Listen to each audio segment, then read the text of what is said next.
Oh boy, Roxanne's walking in here with an attitude today. Oh boy. Hey Fester, how you doing? All right, so what happened to your computer?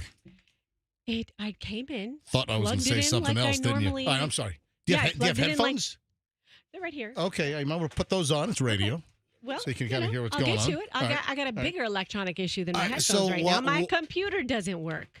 Your computer does not work. No. Well, that'll keep you off the textings. That's good. It's just, but I feel nude. Like when your computer doesn't work, you feel naked, exposed. Welcome, everybody, to the MJ Morning Show here on Q105, 104.7 FM. Roxanne, welcome back. You were out on Friday and yesterday, Monday, so welcome back first. Great to have you back. All right. What is up with your computer? When was it last working? Let's kind of forensically, kind of IT department kind of troubleshoot this. Yeah, let's retrace our steps. So yesterday, your kids spilled an apple juice into the computer. No, it's been. You know what? They might have. I think Doug is to blame. What is it? Full of White Claw? No, but I got a rental car yesterday because my my car, remember I got rear-ended? I told you about that. It was kind of like lost in the shuffle. We had bigger things going on. Did you mention this on the air? Yeah. I did briefly because it was like right before the storm. So it was like small potatoes, listen, compared to other people's stuff. It's a blur. I mean, it's a crazy blur. Andrew was shaking his head that, you did mention it. So you were rear-ended. It's vaguely familiar. So where were you rear-ended? Where were you sitting? I was rear-ended the day that we went to see Jason Momoa. So Daviana and I were at a light on Racetrack Road. And so this is a while ago, but it's been impossible to get a rental car. And so I had her with me, and we were sitting at the lights, just sitting there, and then some, young person, teenager, boom. And it wasn't I have a sound effect for that. Hang on.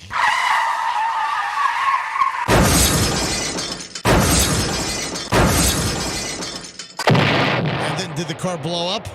It did. It blew up completely. That would classify as a dramatic reenactment, but it did sound somewhat like that. Yeah. So teenage driver. How old was the driver that hit you? 18. Okay. Yeah. And was this driver a male or a female? He was a male, and he had two friends in the car. And he was a nice kid. And what were they doing that he and how fast was he going when he rear-ended you? Well, I mean, that was my point to Daviana. I was like, did he know he rear-ended Roxanne from the MJ Morning Show? I don't know that he did or didn't. But how much damage to your car, your X5?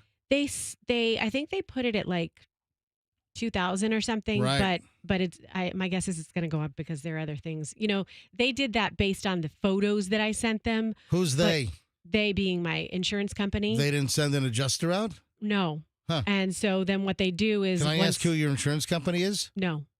And then, but I will tell you where I'm getting it fixed. Gene Perez. Okay. We love Gene Perez, right? And so when I bring it to him, then he looks at it and he determines, all right, it needs more. And then they work through the insurance company. But the nice thing is the kid who hit me, he and I have the same insurance provider. So it's on him, Progressive? No, it's not Flo. Flo? No. So does Gene actually come out and look at your car? No, it was a different guy. I don't think Gene Perez is alive anymore, is he? Rest in peace. Really? I don't know. I don't know. I feel like Gene Perez has been around for like 50 years. I don't know if that's true or not. I don't know. I don't know. Listen, Gene, if you're alive, raise your hand, please. Yeah, God bless you, Gene. But the entity goes on clearly. Yeah. So Doug. Now, hang on a minute. Stop. Now, you got rear-ended, and then, of course, you'll have some cosmetic damage that's visible. Yes. But what the question is, what was the damage behind the bumper? There's, there's a support there's support back there. There are brackets back there. Yes, brackets and camera and all that stuff. Right. So, yeah, it's going to be something. Now, was your vehicle noticeably damaged after the rear? So you've been driving around for a month and a half? With longer than that. With your rear end bashed in? Yeah, longer than that. Right.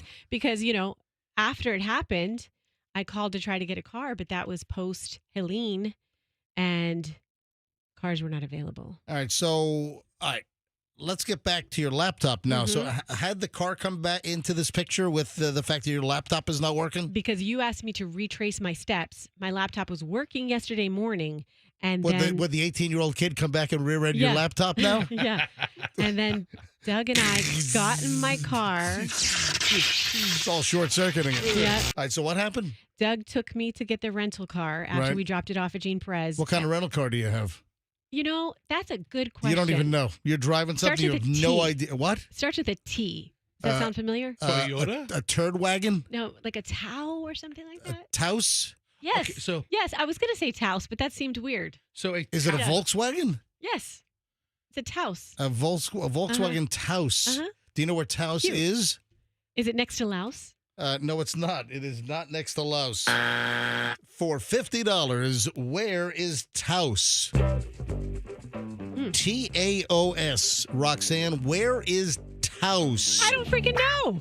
You just asked me. I think it's next to Laos. It is not next to. You've never heard of Taos? Well, I'm guessing it's somewhere in Germany. No, it's not in Germany. I don't know that you could be wronger. Come on, Festa, do you know where Taos is? I know where Taos is, but I'm a little bit of a geography geek. Come on, a little bit of a Roxanne. geography ineptitude. All right. Let's see here. Alamogordo. Okay, this means nothing to me. Santa Fe. Oh, New Mexico. Yeah. Okay. But how would I know Taos, New Mexico? Because it's like a hippie spot. Everyone knows where Taos is. It's a very well-known kind of hippie-ish kind of place. I know where Tao is. It's a big tourist destination. I mean, I know where to get some good sushi at Tao, but I don't know Taos.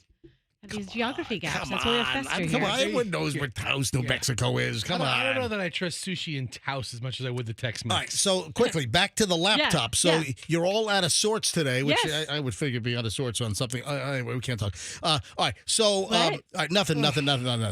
So did something happen? No, stop. Just stop. All right, so the laptop.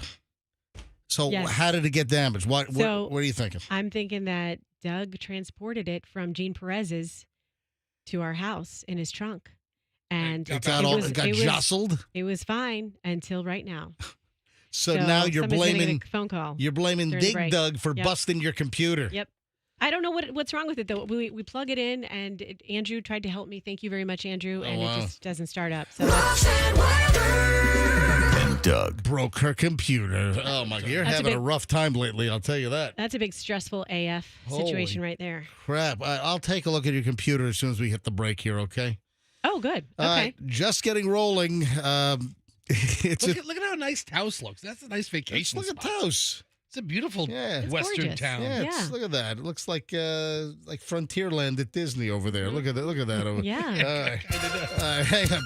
Back in a second. Just getting rolling. Going to be an interesting Tuesday show. MJ Morning Show Q105. This is nice. Still no major incidents to report, and the volume building up is just...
Q105. This is 104.7 FM. Spread the word. The MJ Morning Show is back on Q105. You know, the hurricanes did a lot to let a lot of people know that we are back. You know, because still a lot of people, even after 4 years, don't know that the MJ Morning Show returned. And with the hurricanes and a lot of people without power, especially during Milton, the second storm, a lot of people turning on the radio and flipping around trying to find the absolute best radio coverage found us, the MJ Morning Show on 104.7 FM. And it's like, oh, my God, I didn't know you were back. Well, clearly we could use some more billboards and some more digital, but listen. That is what it is. Not a lot of marketing spending in radio these days. So the bottom line is I could really use your help to continue to perpetuate and tell the story that the MJ Morning Show is back on Q105. So you, the MJ Morning Show listener, if you could just continue to help us and just let everyone know that, hey, best morning show on the air in Tampa Bay, the state, the world, the universe, the MJ Morning Show here on Q105. Roxanne, do you have anything to say? Would you like to say anything in particular right now at 6:22 a.m.? Boy, you are a technological whiz. Nothing else? Just okay, let's talk about that. Thank you. What would you like to thank me on? Why don't you walk through the steps? Okay. When we went to the commercial break a few minutes ago, I immediately walked from my side of the counter over to the Fester and Roxanne side. And why don't you describe what exactly happened? And you inserted the plug into the computer and you plugged it in and you turned the power button on. And it worked magically. You just have the magic touch. It's magically delicious. So he technically just applied the power and turned the button on. There is an explanation to this. Hang on. All right, let me tell the story a little better. I walk around, and Roxanne's got this, what is that, an LG laptop? Yes, from Don the IT guy. Thank you very much. Yeah, that's right, Don the IT guy. So I walk over there, and Roxanne just hands me the laptop. And it's a very thin, small laptop. I was like, is there a battery compartment? Let me just kind of reset the battery, just take it in and out. No, it's a built-in cell in there, so you can't really access it. So I'm holding the computer, and Roxanne's like trying to push the button on and on. I'm like, well, the battery's probably dead. If it's not coming on, the battery is freaking dead. I knew that. I said, where's the power supply? And you go to one power supply that's plugged in. I don't know why that's plugged in if that's not the right power. Then she says, oh, wait, that's not the right power supply. So what the hell did you plug in first? What is that one for? So here's the thing. I have another laptop at home, my secret laptop, right?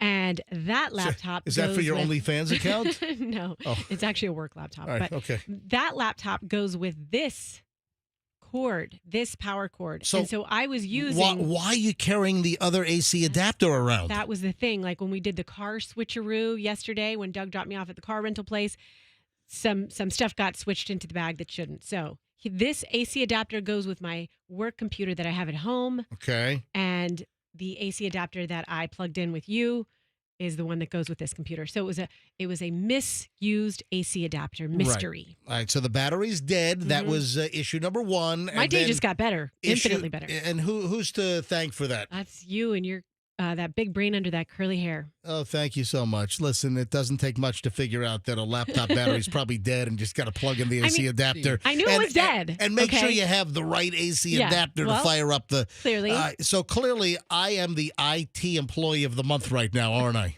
You're leading the charge. Did I just improve your day? You markedly. Look at that. Is that a word? Yeah, markedly. Markedly, yes. So I can wreck things up good, and I can also fix things up good, right? Yeah. Exactly. Is that what you're saying? Yep. Quite a couple of days for you. Look at that. You don't know this. MJ used to have a part-time job at the Geek Squad. Yeah, at Best Buy. Yeah.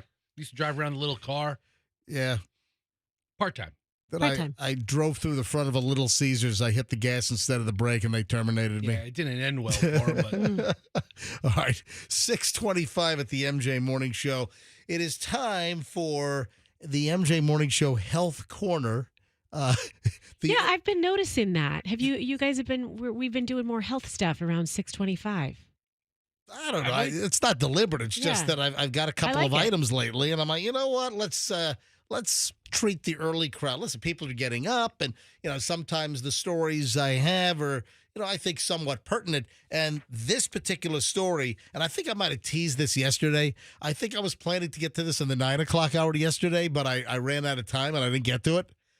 So I'm doing it now. If you want to know the truth, exercising at these 2 times. Oh, I did mention this yesterday, because if you exercise at these 2 times of the day, there's new research that says that it will reduce your colorectal cancer risk. Remember, because then I brought up the Dawson's Creek guy.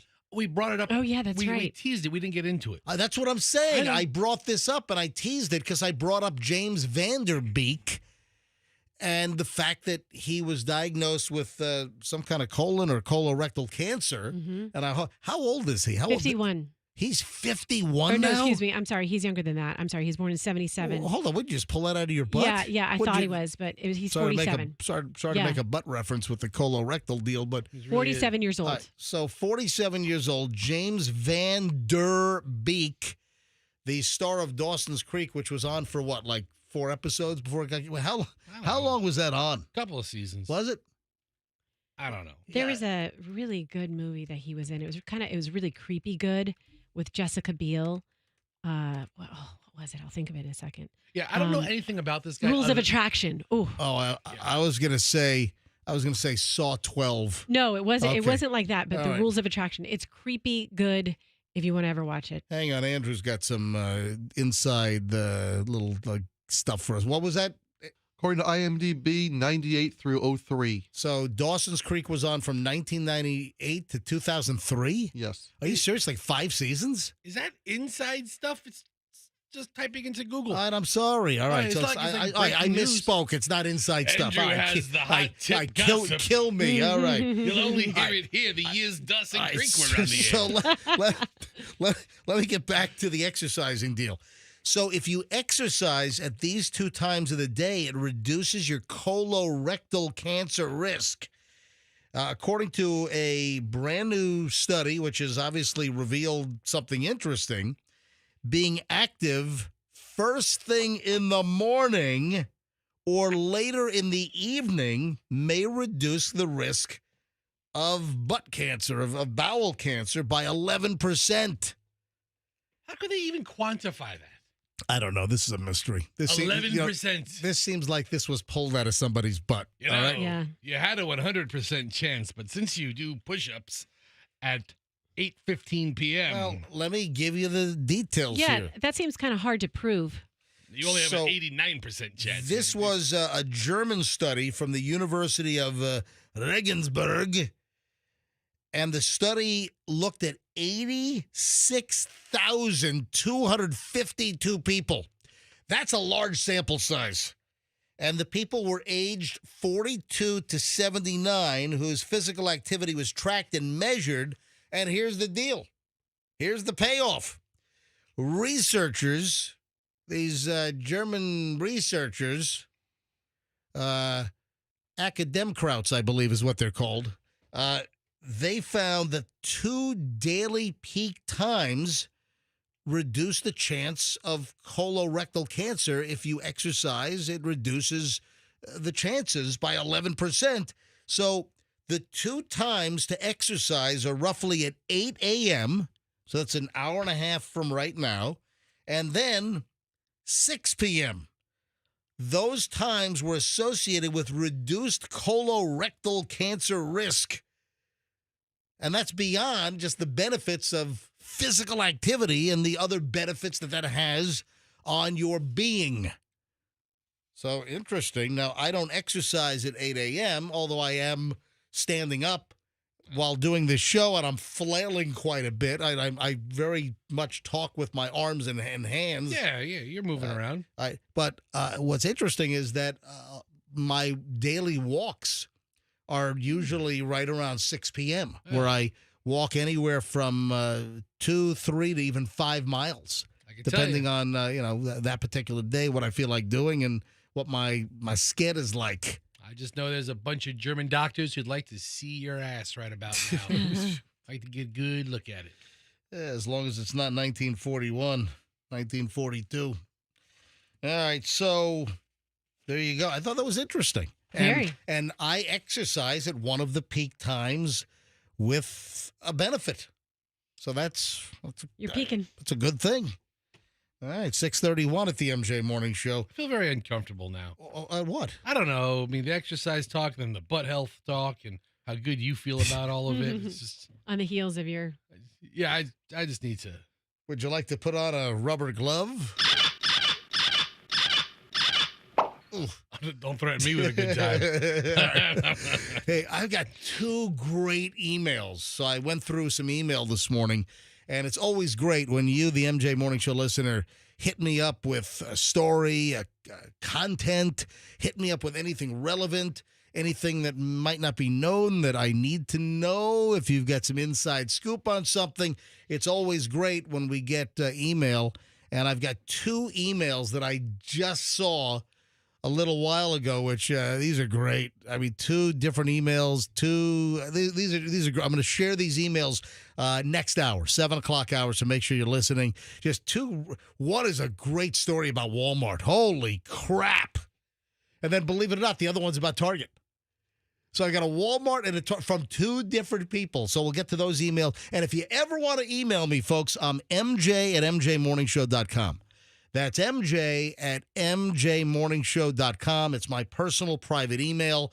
So if you ever want to email me about anything, MJ at mjmorningshow.com. And, of course, my DMs are open on my Instagram. You should be following me at Certified MJ Radio. The word certified, then MJ, then radio. Certified MJ Radio. All right, morons in the news. The early edition rolls next here on Q105, 104.7 FM, and the MJ Morning Show. Hurry.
At 6:42, the soothing sounds of Boccherini, lovely Italian composer.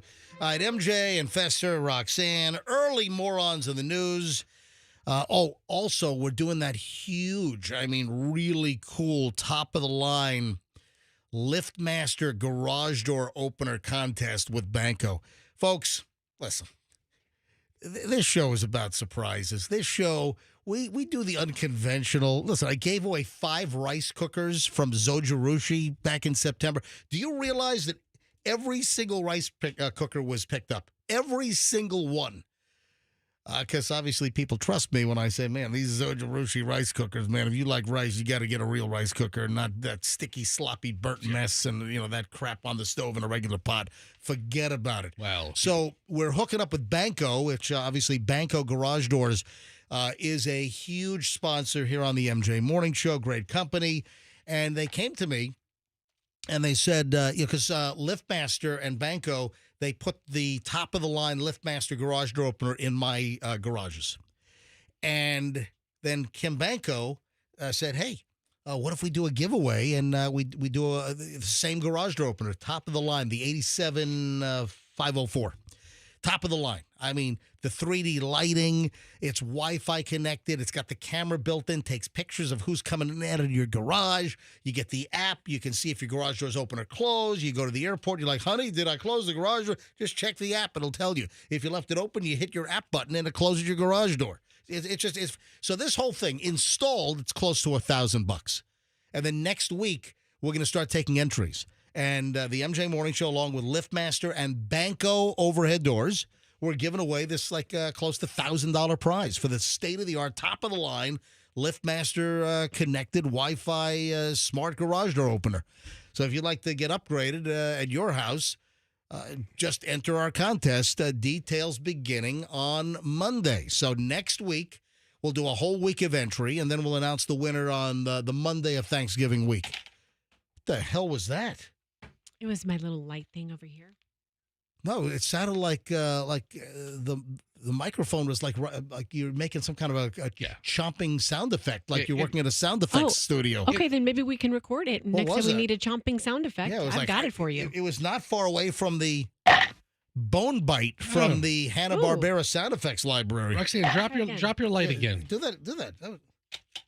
No, it was much louder and more present before. It's a little better. All right, so. That was it. All right, here we go. All right, you guys ready for early morons in the news? No, I want Roxanne to keep dropping her lights so we can play sound effect game. A New York City woman is suing Egypt Air for $5 million over a scalding beverage on her defective seat tray. Oh. Let me tell you right now that I know exactly what this woman's talking about. Now, I was not scalded. I was not the recipient of skin grafts. However, I did fly Egypt Air about 3 years ago. When did I go to the Red Sea? Probably 3 years ago. And I think I was on the same route. I flew JFK to Cairo to get to the Red Sea to go scuba diving on a liveaboard for a week. So listen, I'm telling you, I might have been on the same damn airplane. I'm going to tell you right now, Egypt Air is a little substandard. I was not overly impressed with the. Why not? Well, I bought a business class seat, and it was not that expensive as far as business goes. But it was just an outdated cabin. The seats were not up to par, and I thought it was a relative. Are you still making clicking noise? Yeah, I thought you wanted more. Go ahead. That's right. No, so let me share the story. And listen, I'm speaking from experience because I flew Egypt Air from JFK to Cairo. Same damn deal. A Manhattan woman claims she was splashed with a scalding beverage while a passenger on board a flight from JFK to Cairo. Esra Hussein, 35, sounds like she's Egyptian. I think so. You know, she's suing Egypt Air for $5 million after she suffered burns from a hot liquid in a lidless cup of tea that flew off a defective tray back in February, according to a lawsuit filed in Brooklyn in federal court. Almost immediately after service of the beverage, the flight encountered significant turbulence, the suit says, noting that the flight crew failed to suspend service prior to the turbulence or issue a warning of the impending turbulence. Well, sometimes you don't know that you're having turbulence. Sometimes you get some clear air turbulence that pops up out of nowhere, which the pilots don't know about. They can't detect it. Maybe it wasn't reported with other planes in that vector. I mean, listen, who the hell knows? So she claims multiple seatback trays on the aircraft, including her own, were in a state of disrepair. Listen, I can kind of confirm this. What did I say? I flew Egypt Air like 3 years ago on the way to Cairo, and then I proceeded on Egypt Air down to Hurghada, then had to drive 3 hours south to, was it Port Galib or something? Where they had to catch my liveaboard for the Red Sea. But listen, I can confirm that 3 years ago, I thought the interior cabins and the equipment I thought were kind of sucky on Egypt Air. Now, the flight crew was great. I got there safely. I didn't have some maniac suicidal, come to Allah co-pilot that crashed the plane into the Atlantic. That's on Libya Air. Like, no, dude, you don't know the story? Flight 990, I think it was 990. Hey, look up quickly. Look up Egypt Air Flight 990, if my memory serves me correctly. Look that sucker up and see if I'm correct. Look at that. Click on that. Egypt Air Flight 990. I was just making a terrorism joke by saying Libya Air. Was a scheduled flight from Los Angeles International Airport to Cairo with a stop at JFK on October 31st, 1999. It was a Boeing 767-300ER operating the route. It crashed into the Atlantic Ocean about 60 miles south of Nantucket, Massachusetts. Yikes. Killing all 217 passengers and crew on board, making it the deadliest aviation disaster for Egypt Air. Also, the second deadliest aviation accident involving a Boeing 767 aircraft. So what they believe is that the co-pilot, the first officer, locked the captain out and put the plane into a nosedive. And I believe he was heard saying Allahu Akbar, and it's believed that he did a suicide deal and just ditched the plane nose first at 500 miles an hour into the Atlantic Ocean. Yeah. So, I mean, did you guys even remember that story? Oh, yeah. Yeah, I remember that. Because I think I even commented when I was going to Egypt on the show like 3 years ago. Mm-hmm. I think I brought up Flight 990 back then. I think you did. Yeah. Anyway, so I did make it, to Egypt Air's credit, I did make it back and forth on 4 flights. You know, Egypt Air to Cairo, then down to Hurghada, and then back to Cairo, then back to JFK. So that was a positive thing. Anyway, so the woman claims that the cabin seats and trays were in a state of disrepair. I can confirm that. It was very old. It needed to be updated probably 12 years ago. As a result of the accident, her Zane was seriously and permanently injured, suffering second-degree burns on her lower abdomen, her right inner thigh, and buttocks.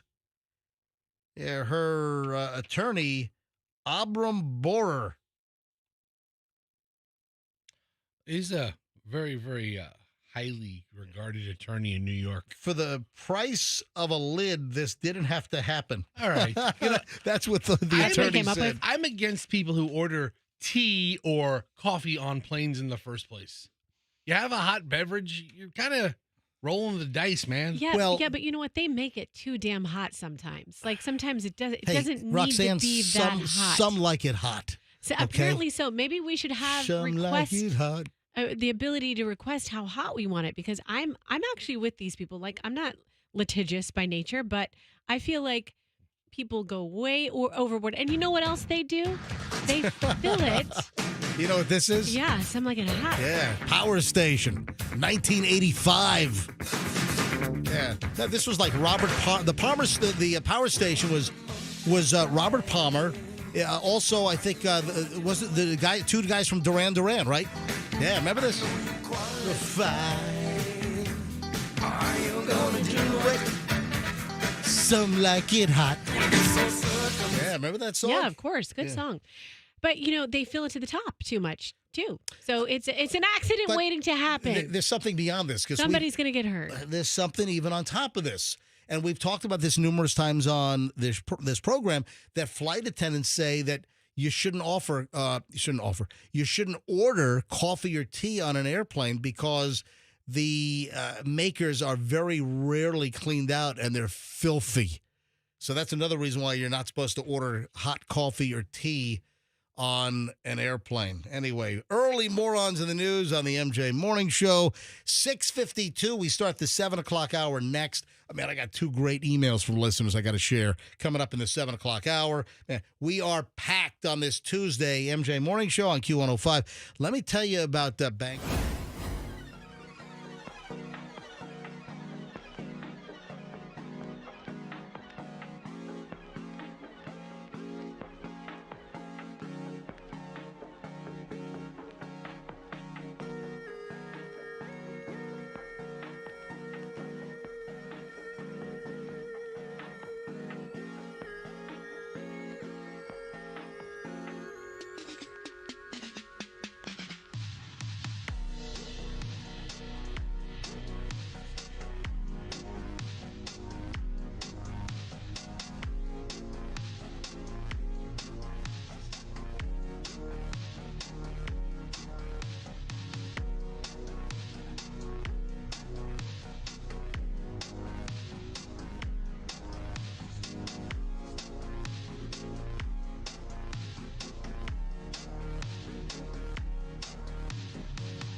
The 7 o'clock hour here on the MJ Morning Show.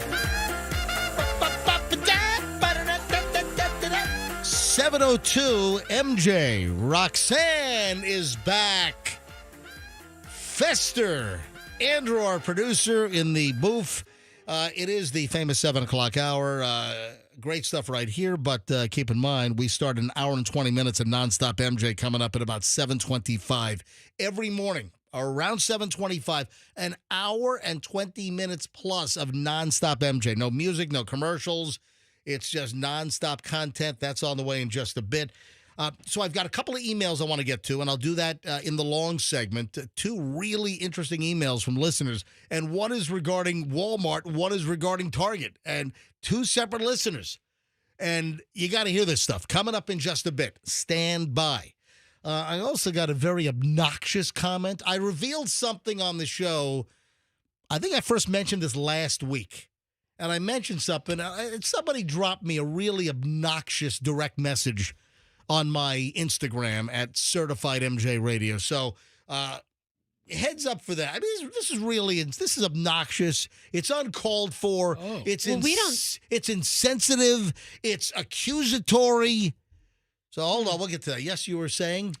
It just sounds unnecessary. Sounds too harsh. We'll address it when you read it. Well, thank you for that. Appreciate it. All right. There were some racist texts that went out. I've had this story for a couple of days. I think I saw this first maybe late last week. And this is awful. This is uncalled for. And I hope they catch whoever the hell did this. And I'm not ruling out like a foreign actor. And that's one of the things being bandied about. That you realize that with the elections we just had, that we know for a fact that the Russians and the Chinese interfered. Did you hear about there were some videos that were circulating all over social media that a poll worker was ripping up ballots? That was Russian propaganda. And they even went as far as to try the best they could to duplicate the look of it might have been Michigan. I'm trying to remember the story. And this is how extensive the propaganda operations are in foreign countries that are trying to, uproot democracy in this country, sow seeds of doubt with our democratic process, our elections. I mean, don't be naive. We have other foreign countries, foreign actors doing everything they can to cause unrest in this country and undermine the core, the values, the cornerstone of democracy, the Constitution of this country. And, did you find it? Here we go. Viral video of Pennsylvania. Sorry, not Michigan. Viral video of ripped up Pennsylvania ballots is fake Russian-made intelligence. So you have intel in Russia that created it. I mean, they went as far as to do research on what a Pennsylvania ballot looks like.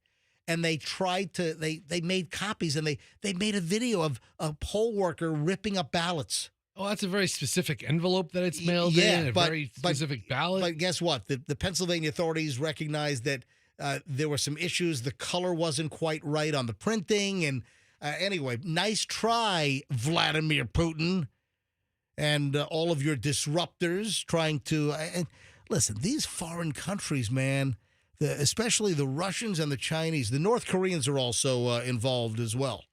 But you just can't take a lot of crap at face value.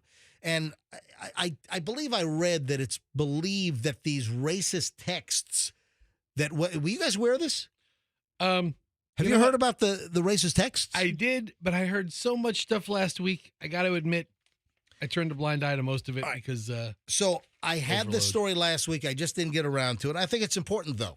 Okay. Racist text messages about slavery were sent to black people in numerous states. That's now, awful. I also heard it's not just black people, that plenty of white people and Hispanics, a lot of people got the text. But obviously... Did you send it to phone numbers and a zip code or something or an area code where you think there might be a population? I don't know how, or geographic locations, maybe with the black population being, larger. But racist anonymous text messages were sent to black people and others across the U.S., telling them to report to the plantation to pick cotton. I mean, this is awful.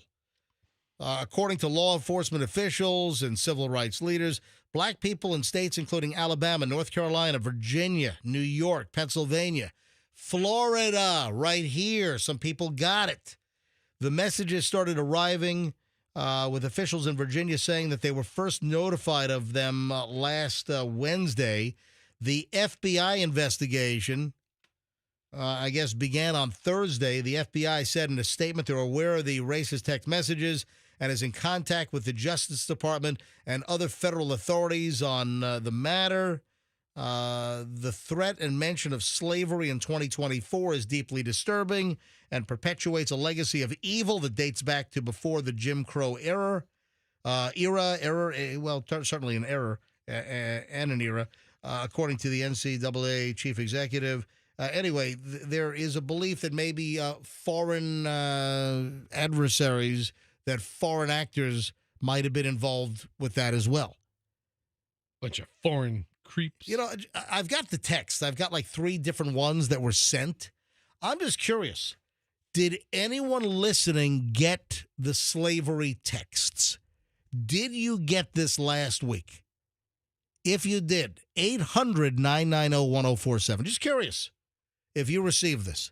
800-990-1047. That's 800-990-1047. Call us if you got the text. If not, I'm going to share these and then we'll move on. One of the texts. Greetings, Samuel. You've been selected to pick cotton at the nearest plantation.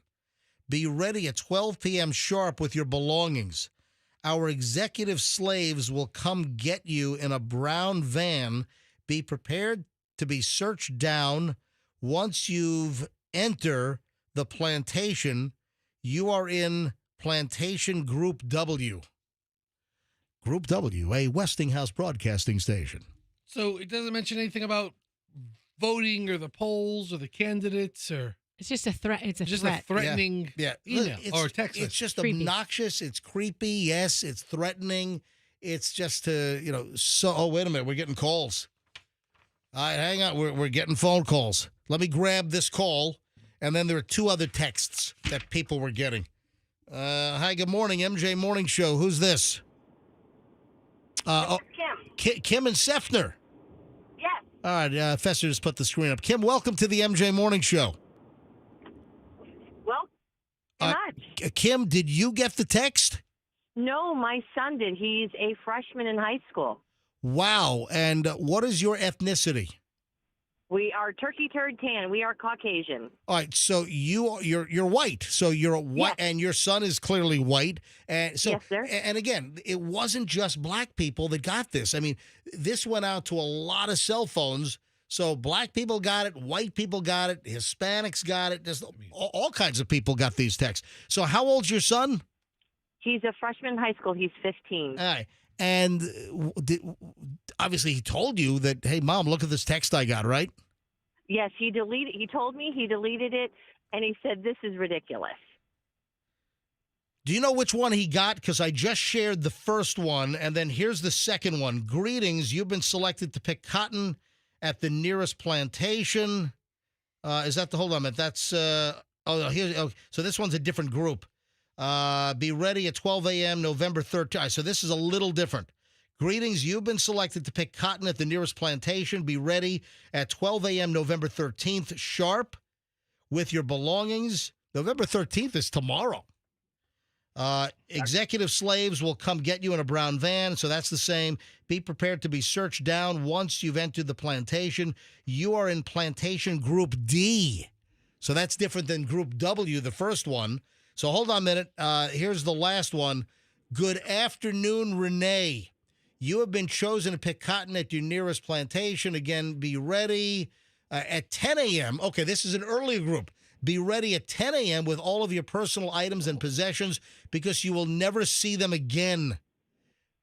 You'll never see your possessions again, or that doesn't quite delineate. You're not going to see your family again. The whole thing's really not well thought out. Yeah, I mean, because you'll never see them again. We will pick you up in a white bus. So this is a white bus now. The 2 brown vans are busy. You will be checked for drugs and other substances. Once you make it here, you'll be brought to your designated, well, it says designed area. It should say designated. Once you make it there, you'll be brought to your designed area. You are in group you're in group 10B. All right. So, Kim, which message did your son get or something different? He got the one saying he was in Group D. Okay, so he got that one. Yes. Oh, a 15-year-old freshman in high school in Sefner. Wow. And he just deleted it right away. He did. He knows better. He knows this is all garbage. Yep. And did you hear of anybody else getting it? Did any of his friends get the message? My buddy Eric did get the message. Oh, my God, Kim, your voice has changed. What is going on? You didn't tell us your son is right there, Kim. We'd like to talk to him. We're actually driving to school now. Oh, that's great. All right, what's your name, son? My name is Josh. Hey, Josh, welcome to the MJ Morning Show. Go ahead. So my buddy, me and Eric were sitting in biology class, and I bet the teacher got it because her phone lit up the same time our phones lit up, and we had it sitting on the desk. And he was in Group W, I was in Group D. And I was the better man, and I deleted it. And he sent back a very, very derogatory text message back to them. Oh, so he texted back to them like F off or something? He said exactly these words. Oh, hold on. To make sure, is it clean for broadcast? Hold on a minute. Wait. Is it clean for broadcast, Josh? Yeah. Yes, Okay, it is. all right, go ahead. Basically, he said, I don't want to go back to the fields. He was trying to be a smart butt. He's trying to goad him a little bit. So Okay, I understand. Is your biology teacher black, white, Hispanic, Asian?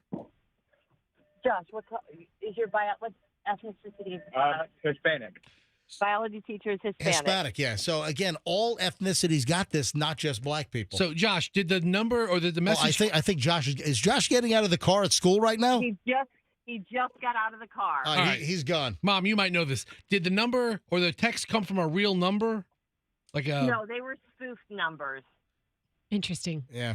So, Kim, you said something, the guys just glossed over it. MJ, did you hear her describe her and her family as turkey turd tan? I have never heard that expression in my life, Kim. Did you make that up?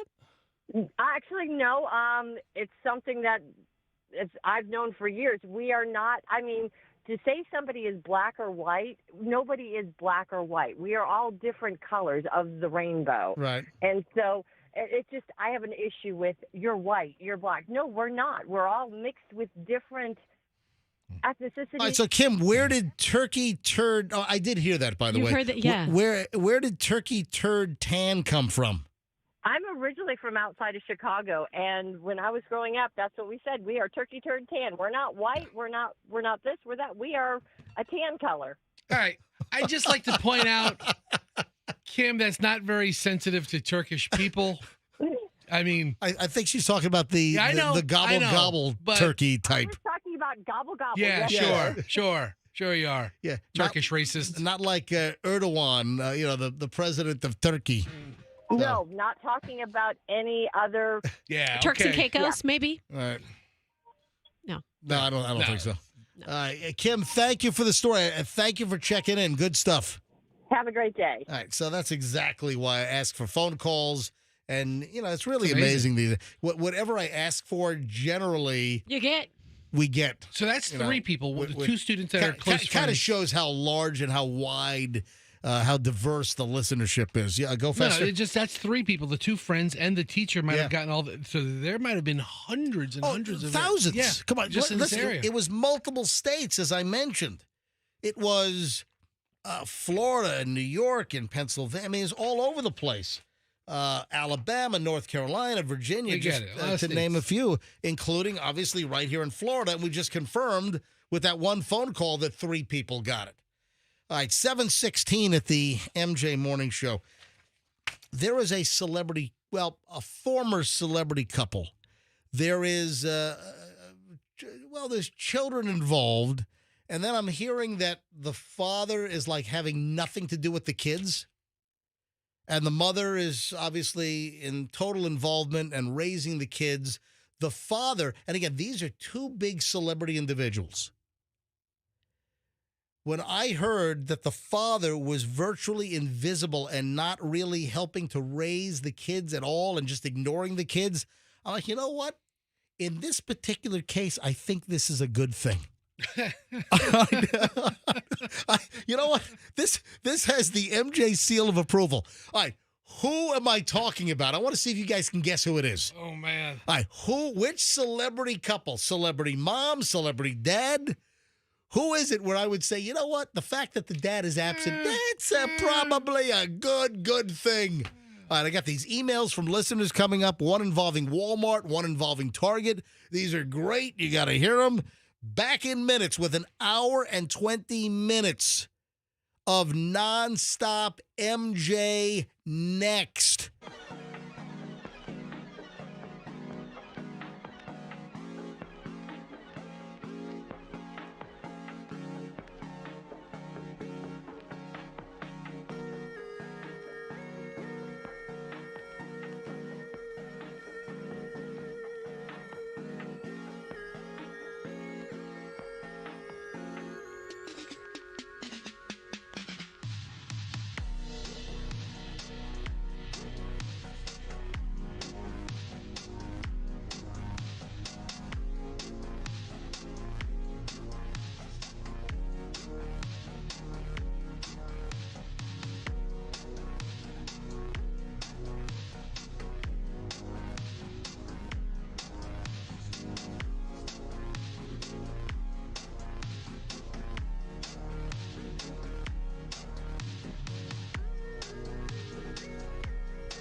MJ Nation. All right, here we go. 7:26 at the MJ Morning Show. All right, as you know, we start an hour and 20 minutes of nonstop MJ right now, like we do every single morning. All right, among the items we have this morning, a couple of emails, believe it or not, one involving Walmart, one involving Target. I'll get to that here in just a minute. And then a very rude comment. Are you okay? You're making faces at me. Yeah, I mean, that's rude. Rude. It was like a growling rude comment. Yeah, I got a very rude comment from a listener. I revealed some of my upcoming travel plans last week, and somebody made a really rude, obnoxious comment about said upcoming travel plans. And you know what? I'm an open book. I'm going to share this. All right, so that's coming up in just a bit here on the MJ Morning Show. All right, just before the break, I mentioned that I saw an item. It's a celebrity Hollywood kind of story about a celebrity couple, mother, father, having babies, procreating, and I saw blank reveals sad part about motherhood after report claims blank barely spends time with their kids. I think I know the answer. And I saw this. I'm like, you know what? I got to be honest. This is a good thing. Yeah, don't be too mad at it, I guess, huh? All right, so I want you to fill in. I'm going to point to you, Roxanne, where the blank is, and I want you to fill it in. You ready? I'm pointing to you. Go. Blank. You ready? Okay. No, you don't say blank. You say the name. Are you ready? And Alfala. what? Alfala? Is that her name? Noor Alfala. What the hell are you saying? No, it's a well-known. I've never heard of that in my life. It's a well-known celebrity couple. And Al Pacino. What? Al Pacino. What's Alfala? It's his girlfriend. That's the mother of his kid. No. Well, No. Is it a good thing that he's not? Maybe he's getting at that age where he's very forgetful and he might forget. No. Get the child somewhere. The first name when I pointed to, it's a well-known. Everyone knows this name, not Alfalfa, Alfala, whatever the hell. Everybody knows Al Pacino, though. That's the one you should have gone with. Alfalfa, Alfala. No, it's. You start with the girl. You start with the female. She's Whatever. She's happy that.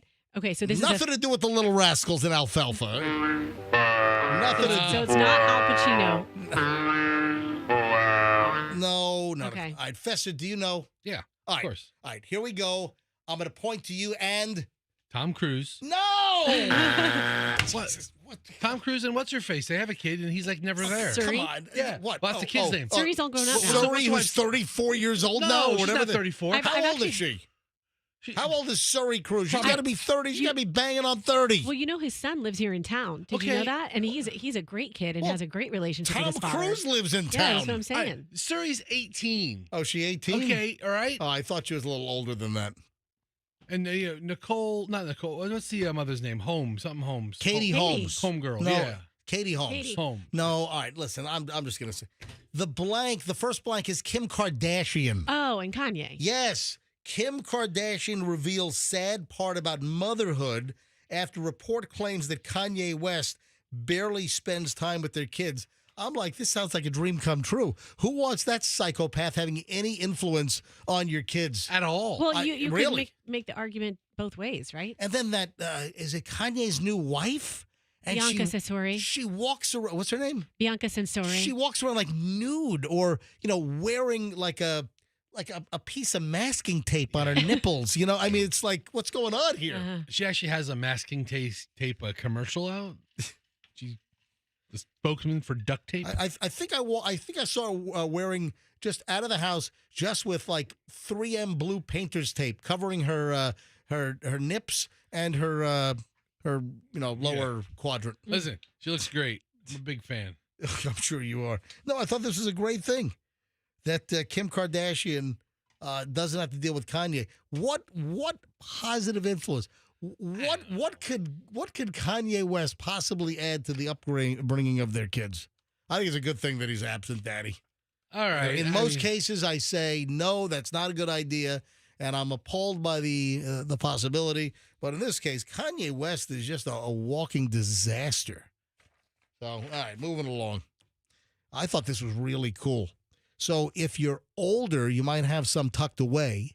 If you're younger, go through your parents' old boxes and closets and maybe old trunks or whatever they have stashed away in the attic or wherever. Guess what's bringing some serious freaking cash these days? Don't say old Playboy magazine. Well, hold on. No. Because my dad would have been a millionaire. Hold on. Your dad had every Playboy magazine? I think between him and his brother, they had everyone from the 50s? 60s or 60s? So the late 60s, early 70s. I think they had a case of them. It's not Playboy magazine. Is it VHS tapes with stuff on them? Nope. If you want to talk about different appreciations for hairstyle trends, look at the old Playboys. All right. Andrew actually said it in my ear. Andrew, go ahead. Say it on the air this time. Rock T-shirts. That is correct. Really? How'd you know this? Did you see the same story I saw? I may have sent you the story. So, there's so many T-shirts that are out now that are new that are supposed to look like they're from the tour or they have an artist's name on them or something. Old T-shirts, these vintage rock and roll band T-shirts from the 70s, 80s, the old concert T-shirts. Some of these are bringing seriously big, huge money. Who has a 40-year-old Grateful Dead T-shirt that's in good shape? That's why I'm saying if your parents were old rockers, they might have, if they're in an old house, you know how people hoard stuff. You might have some old closets, some boxes, some bins, whatever that They got might used have to wash the car. Say that again? They got used to wash the car. Oh, no.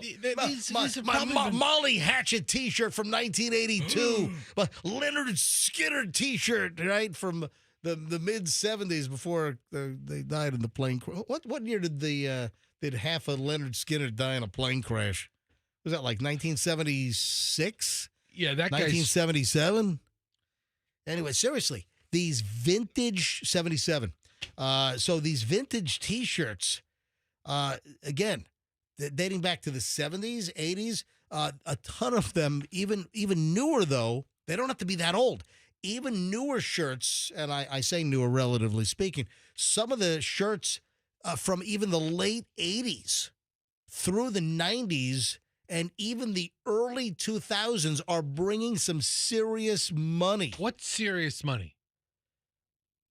How about $2,000 for a freaking T-shirt? Is that's serious money to me for a cheap? These days they're not. I mean, you go to the concert, it's $60, $80. Yeah, you buy a freaking T-shirt at a concert, it's like $50 minimum these days. A T-shirt, which costs them $4.25 to print. Maybe $3.75 with a bulk volume deal. The douchiest thing is the people who go to the concert, buy the T-shirt, and then immediately put it on, and they're eBay? watching the concert in the they- T-shirt okay. they just bought. Put it on their body. Yeah. Gotcha. That's unbelievable. What bands do they point out? Is it like Nirvana worth more than? Grateful Dead, Metallica. Those are the types of shirts you really sweat in at those concerts. But even, believe it or not, we just mentioned Kanye West. There are some older Kanye West T-shirts that bring $1,300 or more. It's like, what? Yes, Andrew. I lost respect for this entire story when I saw the name Bjork. Oh, Bjork. Listen, I would imagine that might be a little harder to find one. If you're a fan, I get it. The Grateful Dead Panther Tour T-shirt from 1994, $2,750 is the value of that. Nirvana, the In Utero Tour T-shirt from 1990-something, $2,000. Bjork, the whacked-out Icelandic singer, her tour T-shirts from 1995 are bringing $1,895. Wow. Soundgarden, Louder Than Love tour T-shirt, 1989, $1,350. The Kanye West late registration tour tee from the 2000s, $1,300. Prince Untitled tour T-shirt, all over print, from 1993. Was that the name of the tour? Just I don't know. Untitled? I don't know. I guess that's what it's called. don't know. $1,299 recently sold. There are two Bjorks on here, or three Bjorks. Bjork. Such a funny word. One Bjork, B-J-O-R-K, Bjork. The first one was $1,895. Another one from the Bjork tour tee from the 90s, also $1,400. Then the Bjork Army of Me single tour T-shirt from 1995. That's bringing $1,250. Metallica Load tour tee from 1996, $1,250. Wow. Nirvana's silver tour T-shirt, 1992, $1,200. And that's what 3 years before Kurt Cobain went boom, right? So there you go. Look around. Check your old stuff. Check your parents' stuff. Man, these T-shirts, man, they're bringing some vintage clothing. It's a big deal. Yeah, the market for vintage stuff is either it's worthless or worth a lot. Remember Taco Boy? Taco Boy, our old manager at the old radio station, Right. one of them over the years, Taco Boy's son is in the vintage T-shirt business. So I'm sure he knows all about this stuff. You know what else is getting more valuable? Art. Thank you. Just a little. If you're looking for valuable things in your attic, thank you. look for those T-shirts and look for some art. Thank you. What, like a Renoir that's just A Van Gogh. a Jackson Pollock that might be just tossed up in the attic. Is that it? Or Banksy. So you're saying some pieces of art by famous artists are How about fetching a lot of money? Yeah. How about That they are. an Edvard Munch? Yeah, if you find the Scream or something, it could be worth something. Could be. Yeah, thank you for Yeah. art is going up in value. Thank you, Roxanne, for Art that. is appreciating. Hey, the current when market. you're cleaning out the attic, you want to keep your eye out for your art as well. Hey, I saw an item. I saw this story, and I was going to peg this for morons in the news, but it's not as much this particular story, it's just what's happening in the Tampa Bay area. And I'm telling you, I'm seeing this all over the place. So I saw a story. It's out of Vermont, but it's not relevant where it is. What I'm about to say about locally is what's relevant. So cops in Vermont, they busted a guy who spread hundreds of nails and screws across a road and a parking area. This is in Bradford, Vermont, wherever the hell that is. That's not why I'm doing the story, though. So workers at a Main Street business, they waved down passing police after spotting the guy. Some wacko, 54-year-old James Denman, was just throwing hundreds of nails and screws on the road. You know, clearly you're trying to cause mass flats. I mean, that's just What a jerk. Absolutely. A total jerk. That's a good way to put it. Think about, you want to do something. You ever do something kind for a stranger? You do something and they're never going to know it was you who did it. And that feels good, right? This guy is happy opposite. To do mean things to strangers. I mean, this is awful. Is there any word on how many people got blown tires because of this guy? 752. No, it doesn't say. Does he own like a tire shop in town? There's not. I'm doing this for a reason. Okay. All right. And it's, well, not entirely related, but it does have to do with nails and screws. And the point is, anyway, this guy was cited on charges including reckless endangerment, disorderly conduct. He's going to be in court next month, blah, blah, blah, blah, blah. All right. The reason why I'm bringing this up, when I saw this story, I'm like, you know what? I'm going to morph this. The number of nails and screws that I'm seeing in the road as I traverse my neighborhood is insane. Because of all of the hurricane debris damage, the homes, all of the drywall, the wood flooring being ripped up, the number of nails and screws when I do my neighborhood walk. I average about 30 miles a week in my neighborhood, and I take different paths. The debris piles have been insane. I'm still seeing plenty of debris piles. The city of Tampa, or as you put it, Fester. Caught. It's a thing. I don't know why people don't adopt it. I've never heard this. I've been here 30 years. I've never heard that. Yeah, okay, thank you. All right, so there's still plenty of debris piles out there. However, my city of Tampa, has done a really good job. The number of debris piles clearly have been reduced by at least 80%. But there is still organic debris, tree piles, and I'm still seeing household destroyed items, piles. I mean, you think about it, you take down your drywall. Right. All those drywall nails are still in the board, then the board deteriorates around it. Typically it's a screw, drywall screw. The screw's free. I'm seeing the screws in the street. I'm picking stuff up, and I'm seeing nails. I'm seeing large nails. I'm seeing finishing nails. They're all over, carpentry nails. Are you seeing flathead nails? I'm seeing cement masonry nails. I haven't seen those. How about like the deck screws with the hexagon little? The stainless steel or the regular ones that are galvanized, the cheaper ones. The galvanized ones. Yeah, those are the ones cheaper. that are coated. Yeah. If you're using deck screws, you want to use the stainless steel screws. Well, that was a follow-up. Yeah. How about the stainless steel? I've not seen any deck screws per se, but you know what? There are plenty of docks and railings that were wrecked, that were thrown curbside as well. So I'm sure they're out there.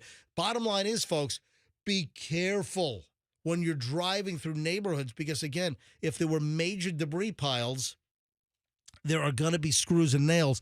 And I'm seeing tons of them as I'm walking through, my neighborhood and my different routes, either my 2-mile, my 3-mile, or my 5-mile route. I'm seeing just nails and crap everywhere. So bottom line, I got to believe the number of flat tires that tire stores are seeing, I'm sure it's gone through the roof. My buddy Craig, who owns a Pit Crew Tire, a great indie place up in Ozona, Palm Harbor, Ozona area. I'm sure he's had an increase in tire plugs and patches and replacements. Depends where the nail goes in. Yeah. His shop, they know how to plug tires. If you get a nail or screw in your tire and it's a workable spot, the tire stores that say, no, you can't plug that. No, you can. You just got to know someone that knows how to do it right with the right equipment. And, I'm telling you right now, if I replaced every single high performance Michelin or Pirelli tire, on our BMWs when I got a nail or a screw center tread, or because there's a point where if it gets too close to the sidewall that you can't plug it. But if I added up all of the tires that Craig from Pit Crew Tire in Ozona patched for me, if I added up all of the tires that I would have had to replace, I'm sure it'd be like $12,000-$15,000. A lot of money. Oh, yeah. Those tires aren't cheap. Absolutely. All right, so heads up, because these debris piles are leaving shrapnel and remnants and nails all over the place. It is 7:43 at the MJ Morning Show. I mentioned this on yesterday's and then I'm going to get to the emails. I'm going to do this quickly.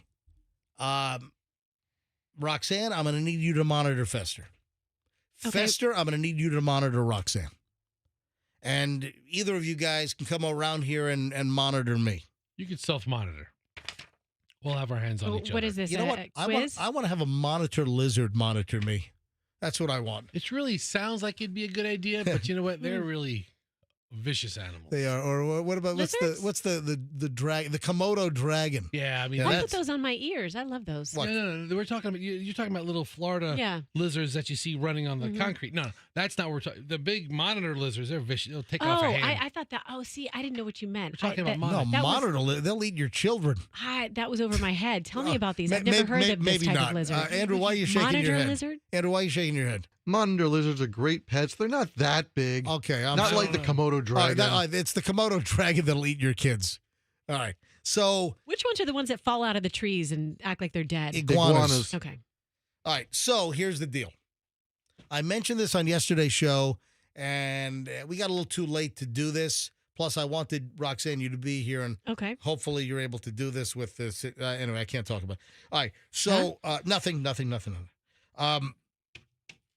The number of push-ups experts say that you should be able to do by a certain age. I'm not in the mood to do push-ups. I'm really not in a push-up mood. My Yeah, tummy was seriously. hurting. Put me down I mean- for 2. You're what? I said my tummy was hurting. Oh, okay. Is that it? All right, moving along. All right. I'm just digging myself deep around here. It's just All right. so So experts at the Mayo Clinic have come up with some numbers here. Based on age and sex, the Mayo gave a target number of push-up counts beginning with 25-year-old men and women. Okay. At 25 years old, men should set a goal for 28 push-ups at one time. Women should look toward 20. And this is to show a good fitness level. In the 35-year-old age bracket, the number drops by just 1 for women. So down to 19? And men go up 1 and should be able to perform 21 push-ups. That's 35. Then at 45 years old, the Mayo Clinic says that women should be able to do 45 push-ups. In a week? No, I don't think that's right. Try again. And men, what did I say? 45. Oh, I'm sorry. No, correction. At age 45, women should be able to do 14 push-ups, and men should be able to do 16. For 55-year-olds, the count decreases to 10 push-ups for women and 12 push-ups for men. The oldest age that the Mayo Clinic lists, both 65-year-old men and 65-year-old women should be able to do 10 push-ups at a time. So, Fester, What? you are 50. You just turned 50, right? A couple of months ago. Much to my surprise, yes. All right. Fester, so you're somewhere between the 45 and the 55. Yeah. So 45, you should be at 16. 55, you should be at 12. Yeah. Just Turn show it. us how many yeah. you can do. Yeah, Fester. put me down for a solid 2. I drop and give me 20. Yeah, I'm not gonna. I don't have. Oh, 20 you're not to give you. doing this? I don't have. You're 20 not to give really. you. You're not going to do it. Listen, I'm telling you, I'm good for 3. Oh, jeez. 2.5. Can I do them with like knee style? Andrew, you're. Yeah, that's a question. Can you do Andrew? these? Andrew, you should be able to do. Yeah, you can't do the knee push-ups. Oh, then hell, No. then put me down for 1. Andrew, you should be able to do 12. Okay. And I'm the same deal. All right. So okay. at 55, I should be able to do 12. You workout fiends are gonna do push-ups on the radio? Yes. Yeah. Yes. Take my word for it. Yes. I'm down for 2. I want you to do push-ups. It's a very short segment if I'm doing the push-ups. I see. You won't even attempt? I'm telling you, I'm being honest with you. It's probably 1 3/4. Are you serious? Maybe 2. I said 2 from the go. All right. How many push-ups do you think I could? I have no idea because I haven't done them in a while. How many? I'm doing weight training. 100. Oh, we stop it. Don't be That's obnoxious. That's way low, Roxanne. I was thinking like 200. All right. We have to count them off. All right, Roxanne, are you going to do push-ups or are you going to bow out as well? No, I'll do them. All right, you going to be okay with the situation? All right. Who wants to go? Should I go first or you want to go first, Roxanne? Oh, I'll go first. Okay. So compelling. Roxanne's going to do push-ups on the radio. Roxanne, All right, count them off. Get on the floor. All right, here we go. Hey, go around so let him count them off. She's taking off her bracelet there and get her ring on. All right, so let me move the microphone down toward the floor. there we go. Turn the mic on. All right, hang on. Let me turn your mic up. Yeah, all right. Well, That's the Froggy Memorial mic. All right, Roxanne, let me hear you. Okay. All right. 1, 2, 3, okay, 4, 5, All right. 6, 7, 8, 9, 10, 11, 12, 13. You're doing great. All right, you've exceeded. You've exceeded. 18. Keep going. 19. 20. I can keep going, but All right, you're going to stop at Roxanne, you exceeded expectations. Ooh. Color me shocked. Look at you. Now, we can't say how old Roxanne actually is, but Roxanne, you exceeded expectations. Oh, you wanted to blur the area by exceeding the numbers. So you got it. Right, you got it, buddy. Okay. All right, so let me do my push-ups. All right, who's going to... Well, someone's count them off. I believe you. I don't think you're going to lie. I know. I want you to verify. Oh, great. Trust but verify. All right. All right. Let's little Reagan here. Let's trust but verify. All right. So grab Froggy's mic and watch me. All right, and do play-by-play. All right. So here we go. I'm getting now on the floor. You got to pull your mic down to the floor also. Yeah, and these need this to be mic like does not do that. good, strong push-ups. Like touch your nose to All the right. ground each time. All right. Hold on a sec. What's feeding back? Those my headphones? Yeah. Turn your headphones. Hang on. Let me turn my headphones down. There we go. Oh, that's the wrong one. All right. Headphones are down. All right. All right. Here we go. All right. All right. So we have a little space behind MJ's little console here. He's down on his knees. Hold on. What am I shooting? He only needs a little What am I space. shooting for? I'm shooting for. I need at least 12 at my age. Okay. I mean, 55 is 12. All right. Here we go. I gotta move your camera down.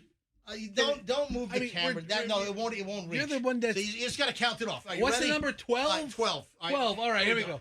Good form. 1, 2. Roxanne at least 3. Counted them off for us. 4. Yeah, you got to be able to talk 5, and 6.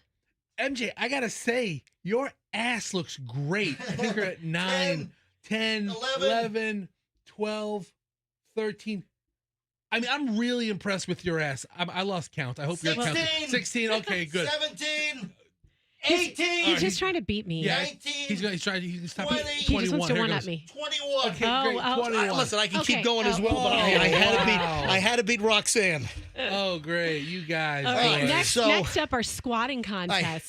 Since Fester was singing your butt's praises. All right, so I was only supposed to do 12, and I did 21. Wow. I probably could have done 30 to 35 is my guess. We're all so impressed.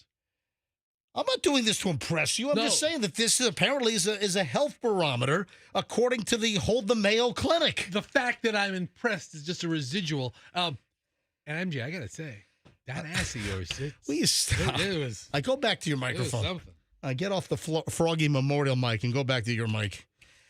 All right. Oh, wow. Thanks to all my friends and family who are like, good job, Rox. Good. Yeah. Thank you. Wow. What are they saying about me? Nothing. Nothing. Just complimenting me. I got a HIPAA lawsuit coming my way. What are they? Or whatever the hell you call it. Yes, All right, 7:52 at the MJ Morning Show. So there you go. Little test here on the show. And apply those numbers to your age to find out whether you're physically fit according to the Mayo Clinic.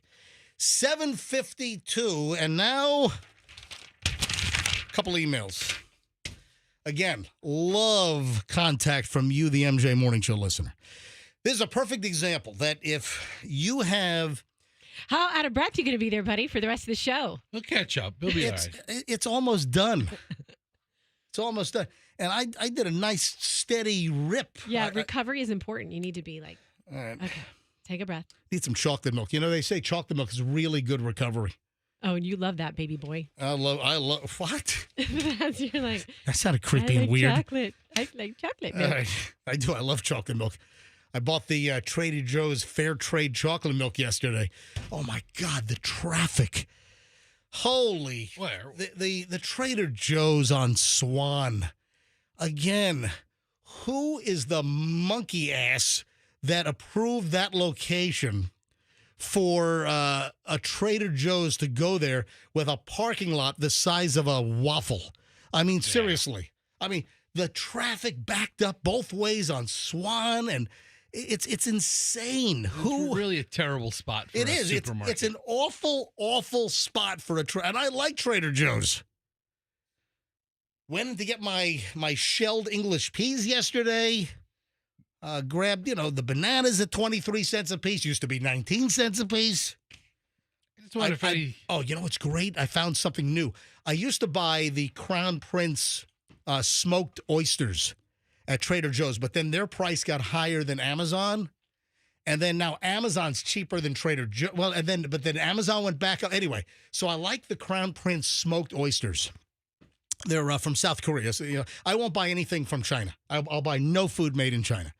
So these are South Korea, great, Western world type, safety and everything. Oysters and yeah. Okay. So, but at Trader Joe's, they have these smoked mussels from South America. You don't say. Yeah, they're lightly smoked mussels in a tin, and they're fantastic. Love my shellfish. All right, where was I? Okay, what was I saying? I was about to get to the emails. We were talking about parking at Trader Joe's and then traffic. And then we talked about how possibly somebody in the permit department in the early 2000s probably has a new house. No, it's not early 2000s. It's more like 2010s.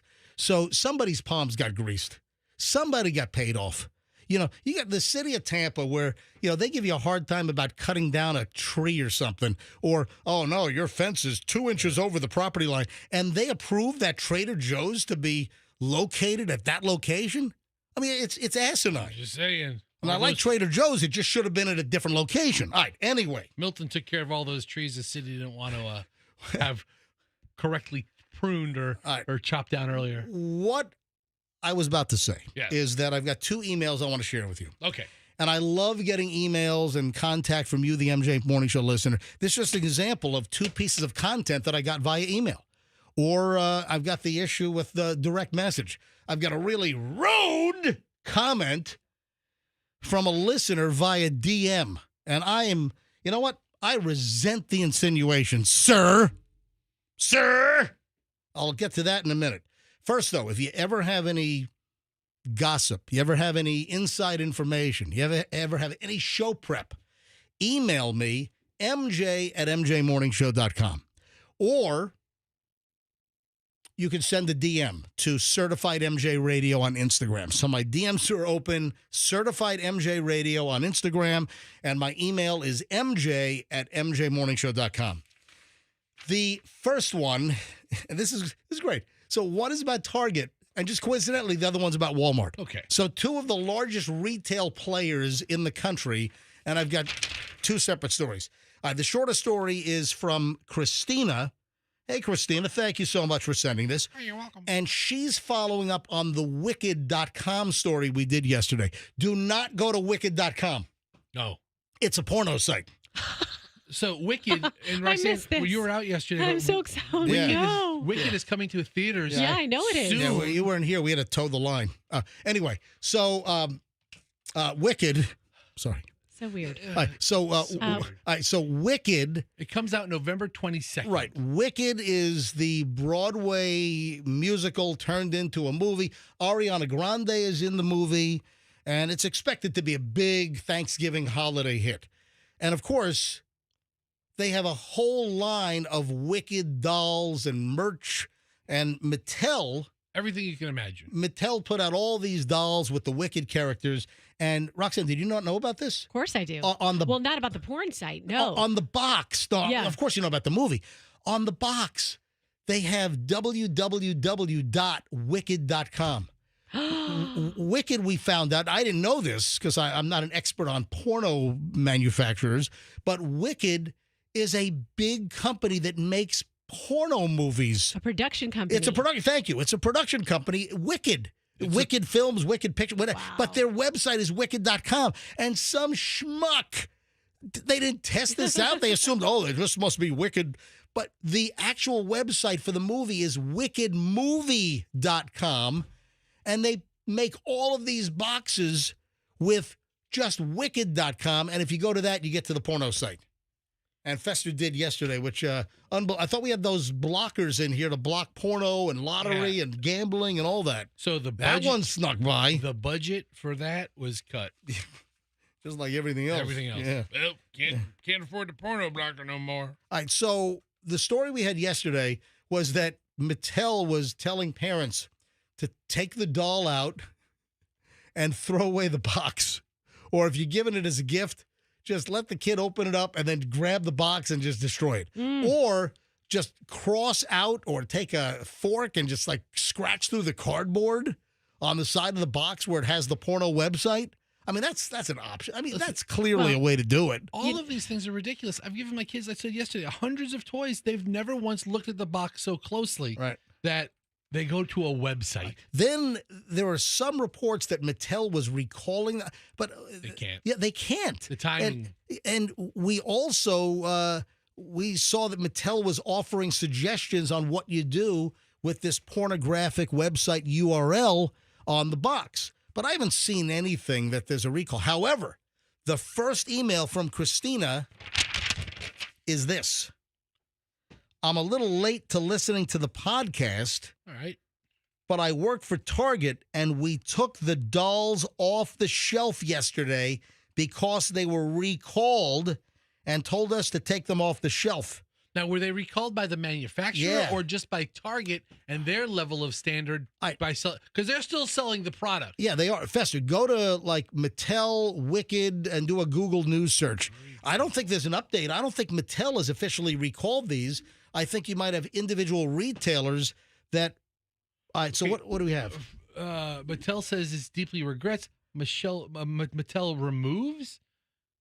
Mattel removes Wicked dolls. I haven't seen this. Mattel pulls this from USA Today? All right, Mattel pulls Wicked dolls for adult site. All right, so wait a minute. Then is this an update from, hold on, scroll up. Let me see the date on this. So that's yesterday. About the time we talked about the box. Yeah, Mattel recalled its Wicked movie dolls after a packaging error. All right, so wait a minute. Is this an update now that they are recalling the dolls when first Mattel said just cross out the wicked.com on the box? Well, I'll tell you what, I'm just enlightened by this whole conversation because last night my daughter was like, oh, Mommy, we have to see Wicked. You know, I want to go. And she's getting to the age where I will hand her my phone. Oh, don't play this when I'm talking about my kid, please. Oh, I'm sorry. Let me shut it off. Please. All right, I'm sorry. And she's to the age where she's, she'll be like, can I look at your phone? I want to look up Wicked. And she could have easily gone to that site. That's terrifying. So there and of seems course to it's be saved in my favorites on my great. phone. There seems to be some confusion here, though. Is Mattel telling people just scratch out the website or throw away the box, or is Mattel now recalling the dolls? I don't see anything that says necessary. You type in recall and Mattel, a bunch of stories should pop up, and that's not what happens. Or they could tell retailers to just get a black Sharpie and cross it out. Put a little black sticker on top of it. Well, you'll just peel the sticker sure, off. But it covers it up. Yeah, but they don't. Whatever. Whatever's better than what's going on. It's kind of like you're at a store and you can see a price tag. It's on top of another price tag. You want to peel that sucker off to see what's underneath. Was it more or less? So I still don't have an answer. So is Mattel? Hold on a minute. Some Andrew reports say recalled, other ones say hang no. on. Andrew just found something from MSN. What do you have, Andrew? Turn your mic on. I'm just bringing it up now. Mattel recalls their Wicked dolls after packaging links to a port site. All right. So now it looks like Mattel is recalling the dolls after we had something different yesterday morning. So does this mean like a bunch of kids from Africa are going to be playing with the Green Witch? doll and the I mean, Ariana Grande character doll. What are they going to do? I mean, you talk about a multi-million-dollar fiasco. All right, so that's story number one. Christina from Target says that they were instructed to pull all the dolls yesterday. Right, maybe they are a recall. Right. Okay. Now we have number two. Second story. And this is from Jesse. Listen to this. Jesse writes in and says, this happened to me a while back. And I got to ask him, I'm going to try to call him. I got to ask him what prompted him to send me this email yesterday. And I already wrote him back, and he already responded saying, yeah, I'll be available to take your phone call, so I'm going to try to call him. So he says that he went to Walmart to buy a wireless keyboard and mouse. It was like $60. When I got home, I realized it wasn't quite what I needed, so I went back to the store the same day to return it. Mm-hmm. They asked if I wanted cash or just a gift card, and I opted for the gift card.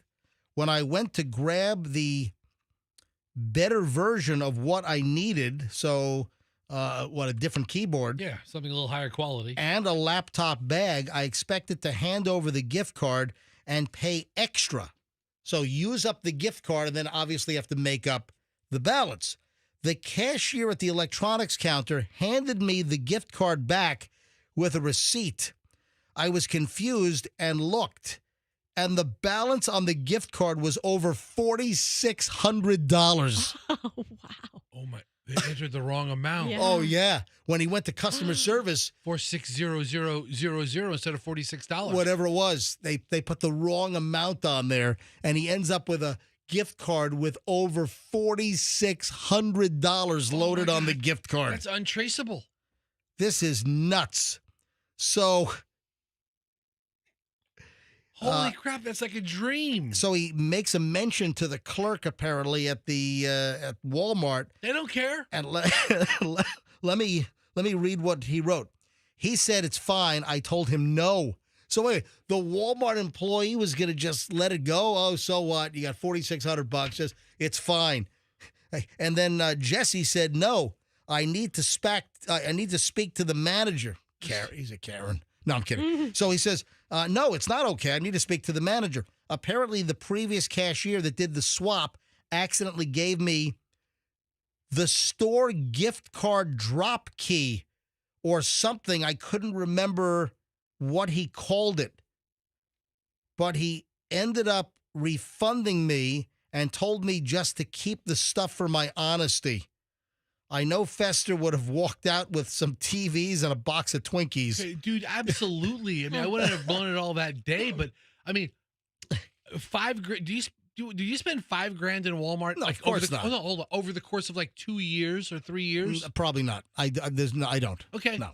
You know, I mean, I don't even think over 2 years I spent $5,000. Occasionally I go there for groceries. You know, right. Okay, I mean, I don't really so buy do like, I, but you know, I mean, think about it. I mean, $50 a week would last you a long ass time. Just wanted to share, been a listener for a long time. I figured you would find this story unusual. I wonder if he just sent this, or did we say something that prompted him to send us this story? Let me try to get Jesse on the phone. Yeah. But this is one honest Jesse. He really is. He doesn't keep the card. No. All right. All right, calling Jesse's cell phone. Let's see if Jesse will pick up. I'm not happy with this guy at all. Hello? Jesse. Sir. Hey, it's the MJ Morning Show calling. How are you this morning? I was just listening. I'm doing good. How are you? All right, so we're fine. So Fester's like, he's calling you names and saying that you're a stooge or whatever, and that Fester. You are a stooge, Jesse. How do you not think of me, you son of a bitch? Well, I'm in Rome, so it's not like it's local. Where are you? Rome? Rome, Georgia. Holy, well, you're in Rome, Georgia. Well, you have an 813 area code. I lived in Temple Terrace for about 15 years. Oh, and then you moved up to Rome, Georgia, and you just listen to us streaming or catch the podcast. Yeah, I heard you guys were back on a podcast through Facebook, and I've been listening back ever since. Oh, that's fantastic. I mean, Yeah, because remember, before we started the new show on Q105, we were doing the MJ Morning Show podcast. And then we came back, obviously, here on 104.7. Did we say something that prompted you to send us this story, or this was just something you wanted to share out of the blue? No, I think we were talking to some friends about some crazy Walmart stories, and I was like, man, I gotta tell this to MJ. So I just wrote you the email, and figured you would get a kick out of that. So you were saying that this card was some kind of an internal card that carried a balance, and they accidentally gave you that card. So it wasn't a coding or an input error where the clerk put in the wrong amount and then swiped your card. Yeah, it's like if they have like internal returns or they're trying to move money out of a register or try to keep, I don't know. But the manager was like freaking out, you know? Oh, wow. So if you would have not said a word, do you think that you could have just kept this card with $4,600 of balance and just kind of used it over the next months or year? I mean, I thought about it for like 10 seconds, and I was like, there's so many cameras in this place. Well, what I'm saying is I wonder if they would have figured it out and somehow voided the card and shut it off, or if you would have, gotten away with it if it weren't for those meddling kids. Oh, they have so many. They would never have figured it out. They would have just. They would just thought they lost it. Not. But initially, Jesse, the clerk said, "Don't worry about it. Just keep it." Yeah, the electronics clerk was like, whatever. Like, it's, they make minimum wage. What do they care? Yeah, they don't care about their job. I mean, it's not their money. They do the job. It's a company's money. They made the mistake. It's in your hand. All right. Thanks for shopping here. Dude, I would have flown to Atlanta and met you at the airport to pick it up from you and just to fly back. Well, how far is Rome from Atlanta? It's like pretty close, right? Hour and a half. Oh. But that's amazing. And they would never, Jesse, they would never have caught on. I know. It would have been great. No offense to your new home, but some backwood hillbilly in the sticks, Rome, Georgia Walmart employees, they don't care. Jesse, thank you for sharing. It's a great story, buddy. Why did you leave Temple Terrace to move to Rome? Would you lose a bet? No, my wife's family was up here, and we decided to just kind of simplify and live on a little old farmhouse. So. Oh, that sounds quaint and lovely. Yeah, you could have bought a lot of chicken feed with that 46 hundo. All right, thank you, buddy. I appreciate it. Thank you, Jesse. Thanks for listening. Thanks for checking in, and thanks for adding content to the show. Have a beautiful day. That's a good story. Wonder how often that happens. But some kind of an internal passkey gift card that has a lot of money loaded on it that's supposed to be internally used and not given to a guest. I'd like to know more about that. How about you? It's a little messed up. All right, and now we have the road, and we'll get it. We got a Costco, a recall we got to talk about, which is like the dumbest thing I've ever heard in my life. So you wait to hear about this dumb Costco deal. I got a huge pile we'll get to. First, though, this very rude comment. Rude. So last week, I think I dropped the first mention. I don't know what it was, but it was something related. And we talked about taking the entire week of Hillsborough County School spring break off. Oh, that's why. At least Roxanne and I are. And you're like, maybe I'll go scuba diving. I have friends that want to go to the Philippines. Exactly. And then you said, I'm not traveling to the other side of the world and taking 1 week. I'll take 2 weeks to the Philippines. I can't go to Asia. I can't go to the Philippines for 1 week when the flight. It's going to take me 26 hours, 27 hours to get there total with connecting flights. So listen, on the way over, I go 2 days up. I'm like plus 2 days, and then when I come back, I get the 2 days back. So I made a mention that in March, I'm going to join a bunch of dive buddies, and we're going to go to the Philippines. We're going to do a week in a place called Analeo, and then we're going to do a week on a liveaboard vessel on a very famous atoll, a reef, which is among the best in the world. And you're going to see fish. It's called Tuba Taha. So I'm going to Tuba Taha and Analeo. And I'm going to be diving the Philippines, which I have not dived the Philippines yet. It's been on my list, and I'm going to cross it off the bucket list. So go to the Philippines. So some guy and it's it's one of those. It's not like a name. It's one of those accounts where it's letters and numbers Scrambled, and yeah. It's so guy sends me a direct message on Instagram, and he says to me, MJ, why don't you tell the real reason you're going to the Philippines? That's right. You want to bring back an 18-year-old Filipino bride. What? What are you laughing at, Roxanne? That's funny. Isn't that that's funny? No, I'm going to the Philippines to scuba dive because they have ridiculous. some of the best diving destinations in the world. I'm not going to the Philippines. Well, first of all, I guess the Philippines are known for some sex tourism, not as much as Thailand, right? It's ridiculous and it's funny. I mean, is that why you're going? Yeah, why you get so butthurt over this guy's making a joke? But I mean, it's not out of the realm. But I have heard that that Filipino women are loving meeting American guys to then hopefully hook up, and then that's their ticket out of the Philippines to move to the United States. So I have a friend. Yeah. Who I won't mention his name or his whole name. Right. But his first name is Ron. Okay, Ron. And Ron. Good old Ron. Ron's a shady name. He took he went to he met a woman who's from the Philippines. Yeah. And she put him in contact with somebody who's actually in the Philippines, and they meet and they marry. And then they married long enough for her to become a citizen. Oh boy. And they're married for like 3 years. And let me guess, as soon as she became a citizen, they divorced. Dumped his ass. Well, no, but this was the deal. Right. We're going to be married for 4 years. So he was in on it. He knew. And then he knew. He just like buying bananas, goes back to the store, picks another one. What went back to the Philippines? And he's like on his third Filipino wife. No way. Yeah. And Ron has like the best life ever. I mean, I'm not going to lie.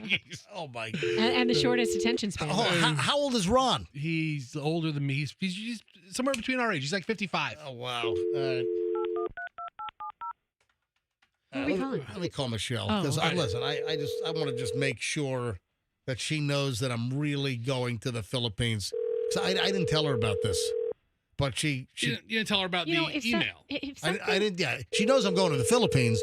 She doesn't know about the direct message from the. Hey, are you listening to the show? I fell back asleep. All right, so you have no idea what we're talking about. No. All right, do I just say goodbye, have a nice sleep, go back to sleep, or do I enlighten Michelle? Enlighten her. Michelle, I'll tell you right now, a lot of people think MJ is going to the Philippines to pick up a new bride. I don't know if a lot of people do. It's one guy. One guy communicated it. Hundreds of guys are thinking it. Now people are thinking it. But MJ, my advice to you is, if something is a lie, you don't have to worry about it because the truth will prevail.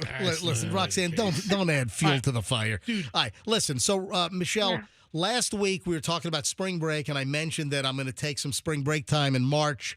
And one of my weeks is going to coincide with the Hillsborough County spring break for school, so that works out.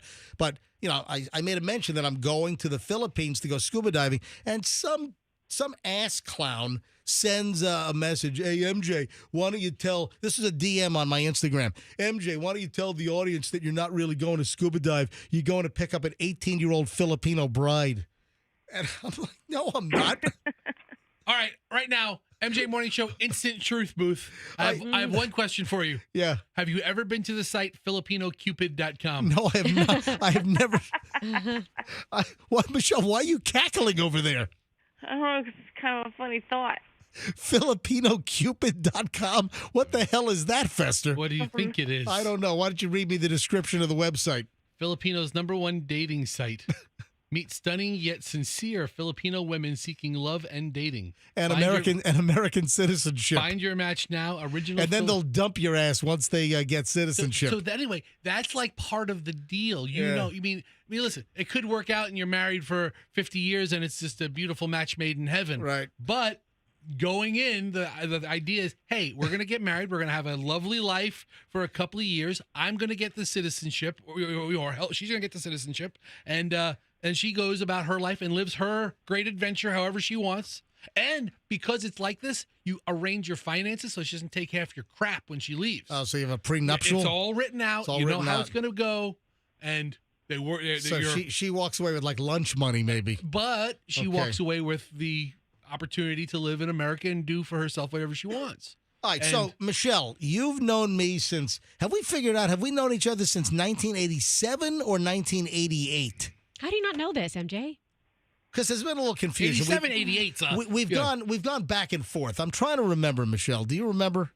You're going to make me really think very hard right here. Yeah. Anyway, listen. It's not like he's off by 10 years, Roxanne. He's off by, he can't figure out. Well, you guys didn't start dating right away. Is that what the issue was? So, like, I was thinking you should remember, like, it's your anniversary. Like, yep, we've been together X amount of years. But you met and then you dated after or something? The reason why I'm asking this is because, what are you, a forensic dating expert yeah, over here? I am. Right. So the reason I'm asking, Michelle, do you think for 1 minute I'm going to the Philippines to find an 18-year-old Filipino fling?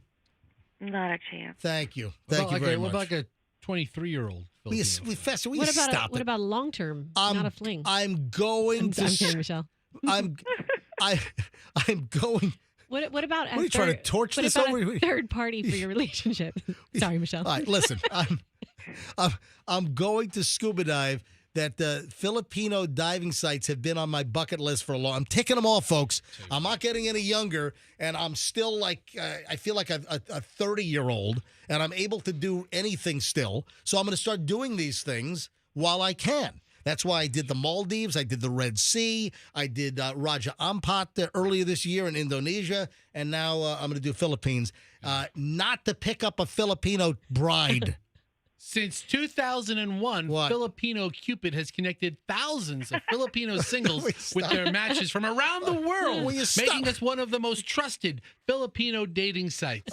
As one of the largest dating sites for the Philippines, we have a membership base of over 5.5 million singles interested in finding other singles for dating and serious relationships. I see why they call it Filipino Cupid. Yeah. That's for sure. Yeah. 5.5 million people. They're matchmaking like crazy. Why do I think that Andrew is marking this segment down and he's going to best of? He's going to play this as a best of in mid-March when I'm in the Philippines scuba diving. No question. Would you like me to teach you how to say I love you in Tagalog? Hold on. That's right. You had a very good Filipino friend in Virginia Beach. I had a lot of good Filipino friends in Japan. Well, listen, with American Navy guys, a lot of Navy guys picked up Filipino women. And I know how to say two things in Tagalog. One is I love you, and one I cannot say. Oh, that's right. You have a dirty expression. What's the FCC ruling on it if you say a dirty word in Filipino language? I don't know. I don't know. Yeah. I let it All right. fly. So, how do you say I love you? Mahal kita. How do you say long time? No, I'm kidding. She has loved you a long time because she's been with you since the 80s. We love you long time. All right. That's universal language. Look, it's a universal language of love. I'll send you the link. Read a couple of the testimonials, and then you can I don't need FilipinoCupid.com testimonials. This is really a well-known site. I'm going to do about 40 dives in Analeo and then the Tubataha Atoll. All right. Todd. And if you're going to pick up a bride, good luck to you, buddy. Yeah. All right. Michelle, I'll see you when I get home. All right, hurry home. All right, goodbye. Bye. I'm creating you a profile. Stop it. Don't. How old are you now? Stop. Do not make. Fester, shut this down. Do you have to enter income? I'm shutting this down. Annual income? I just shut it off. Because I have a mouse because we share a computer. I have a computer. I'll do it later. I mean, come on. Like, I don't have 100 pictures of you. Come on. Dude, do not put me on FilipinoCupid.com. Dude, I tell you, somebody else is going to do it right now. Oh, my God. Stop it. Right. I got a funny story. Mind if I hijack? We'll be the judge of that. Okay. Yes, hold on. You just have a story. Right, if it's not funny, I'm just shutting your mic off. I mean, it's relatable to this. Okay, so this whole Filipino bride thing got me thinking about you getting a Filipino bride. All right, not funny. I've shut your mic off. No, I'm kidding. Go ahead. All right, go. And then I was like, okay, well, maybe you can get one for you and Michelle as like a threesome thing or whatever. What are you saying? And then it like jogged my memory to this amazing series I binged on this weekend called The Perfect Couple. And there's this fantastic scene where Liev Schreiber and Nicole Kidman, they're married in the series. It's a murder mystery. And they're at her book launch. And he shows up drunk and he like commandeers the mic and starts airing their marital woes, including in like business, I should say, and says, yeah, we like to involve a third party sometimes. Who doesn't? And starts talking about how they have threesomes in the book launch. But bigger point. Is this the funny part? Bigger point, you guys have to watch Perfect Couple. It's more less funny and more. Please watch that. Please watch it. Okay. Have you seen it, MJ? All right. So you had mentioned this off the air this morning. I did.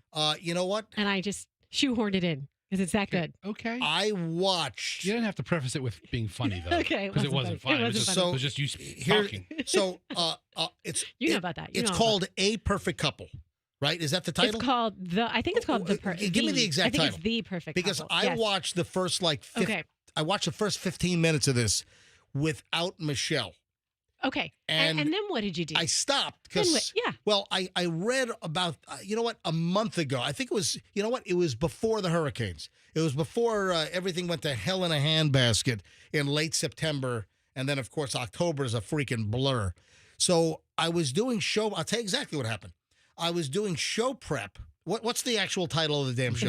All right, it's The Perfect Couple, and it stars Nicole Kidman. Great cast. Dakota Fanning is in it. Liev Schreiber is in it. I love him. Yeah, I mean, it's and I read something while I was prepping back in like mid-September. It's Schreiber. Yes, what'd you read? What'd I say? Schreiber? Liev Schreiber, right? What'd I say? Schreiber? It matters. Okay. All right, so I read something about the show, and it was like very complimentary. It was like, man, this is really, really, really, really good. And so and what's it on? It's on Netflix. It's on Netflix. So I popped on Netflix. I'm like, let's see what all this buzz was like. Because I read some story and it was just like heaping the praise. So I turned on, I guess, Netflix, and I started episode number 1.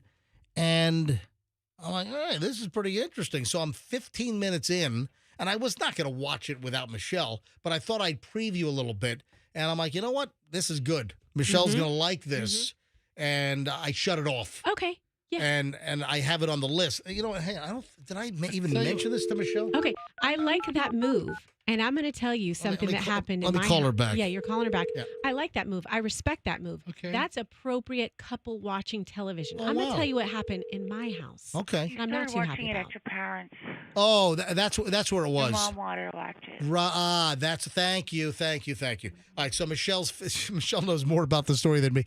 I went over to see my dad.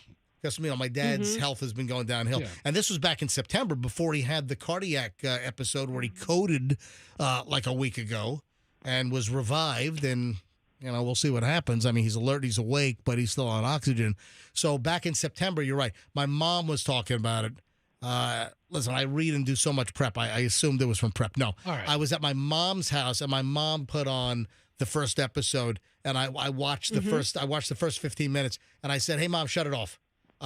Watch it after I leave, tomorrow, because I want to watch this with Michelle." Thank you. That's what it was. Okay. So this is what happened with me. Okay. I was at my sister's house. Doug was out of town, and she's like, let's do some Netflix binging. You got to see The Perfect Couple. She'd seen it. So we're watching it, falling asleep. I watched 2 episodes. It kept me up for 2.5 episodes. It was really good. And then I said, no more. I'm going to wait till Doug gets back into town. When we have time, we're going to watch it together. So this past weekend, we were going to watch it. And so I said I watched some of it. I sit through the first 2 episodes with him. Okay? Yep. He's into it. He's feeling the same way I am. Right. So this is like Saturday, whatever. Sunday, we kind of tag team a little bit. I go, I'll take the kids outside and run them around outside. And oh, no. MJ. He started watching it while you were out with the kids? He watched 3 episodes of it. Junk! That is awful. How long were you gone? Terrible. How long were you running those kids? Exactly. You terribly abusive mother. Exactly. Oh my God. So, And he watched that instead of football? yeah, he watched. That's how good it was. He the Bears. His team is the Bears. They lost. Hang on. But no, folks, he watched that. Hang on, folks. Breaking news. That is a douche move. Wow. I mean, you know what? You know what I said to him? You know what I said to him? What? What did you say? So then we took the family nap, and he watched the final episode. And I said, just watch it. Just watch it. I don't care. I said, I don't care. I'm a busy mom. I work. would I'm not never even do gonna have this time to watch Michelle. I would never Just do tell this me to what happened. Michelle. I would never do this. Just freaking tell me what happened. Who cares? Who cares at this point? So he Holy just crap. told me what happened. And then like last night, he was like, you want to watch this book launch scene? It's really funny. So I have watched 2.5 episodes of it And and he's- then the book launch scene and then Doug, and he told me what happened in the ending. And he finished it. And he finished it, enjoyed every Wow. second of it while his Wow. children were outside with me. All right, listen, I'm not trying to make an enemy out of Doug, but that's a douche move. Isn't that like, and guess what? Oh, let me add to it. First series. So hold on. So you're burying him even more. First series we've watched in like 7 years together. Oh my God. Yeah. Oh no. I think you need to go find a Filipino guy. That's an option. That's an option on Filipino Cupid. You say what you are and what you're looking for. I want a lady boy. They make you out. Whatever you want. You've come to the right spot. All right. Ugh. Don't ISO that, please. All right. All right. All right, Michelle. Anyway, it's on the list because I do want to watch this with The you. Google reviews 3.2. Oh, that's not. Yeah, I mean, people are they either love it or they hate it. I like the. I read a review that said it wasn't that great. Yeah. Well, I It read. doesn't live up to the hype. I read it was good. I guess It has the most 5 my stars. mom told me, whatever. Then a couple of 4, 3s, and 2s, and then it has a lot of 1 stars. Yeah. Well, so the most it has 5, and the second most it has 1. I like IMDb as a barometer. Yeah, IMDb is tough. I mean, That's a tough one. It's tough to climb into the 7s even on Yeah. IMDb. Uh-huh. So, Michelle, on IMDb, what's the number that you think it's like, you know what, that's a good score? If it has above a 6, I'll put it on my list. Yeah. But it's not getting, it's not at the top. You get above a 7 on IMDb, then it tends to be something more. Yeah, you got a smash on your hands. But Okay, it's 6.5. Oh, on IMDb. There you go. It would be put on my list. Yeah. So, typically I look for high 6s on IMDb, like 6, You don't 8. even look at IMDb. Yes, I do. I was looking No, at you IMDb before No, you were you looking don't. at IMDb. Yes, You yes, don't I even know yes, how I to did. do that. Yes, I did. Spell it. Yes, IMDb. Stop it. All right, goodbye. You sure are a DB. God, what the hell am I married to? When I think of DBs, MJ, 30 years. you come to What, mind. a DB. I'm a DB. I'm a douchebag. I'm a DB. You sure are, man. All right, this is the dopiest. This is the dumb. What are you laughing at? It's also I am Doug B, which is yeah, I already thought that in my you're head. Doug. Oh, he's a Doug Well, bag. don't say it, don't say it. Oh, Don't he's say it. he's a Yeah. Doug bag. okay, Yeah, all right, okay. all right. Okay. Hold on, what were you thinking, Nothing. Fester? The family's last name starts with a B. Is that Is great? it- is their last oh, name? oh, Yeah, that's the right. last name starts with a B. that's Yeah. right. Not really Roxanne Wilder. All right. Well, no more. All right, folks, this is the dumbest recall I think I've ever heard. 80,000 pounds of butter is being recalled at Why? Costco. Why?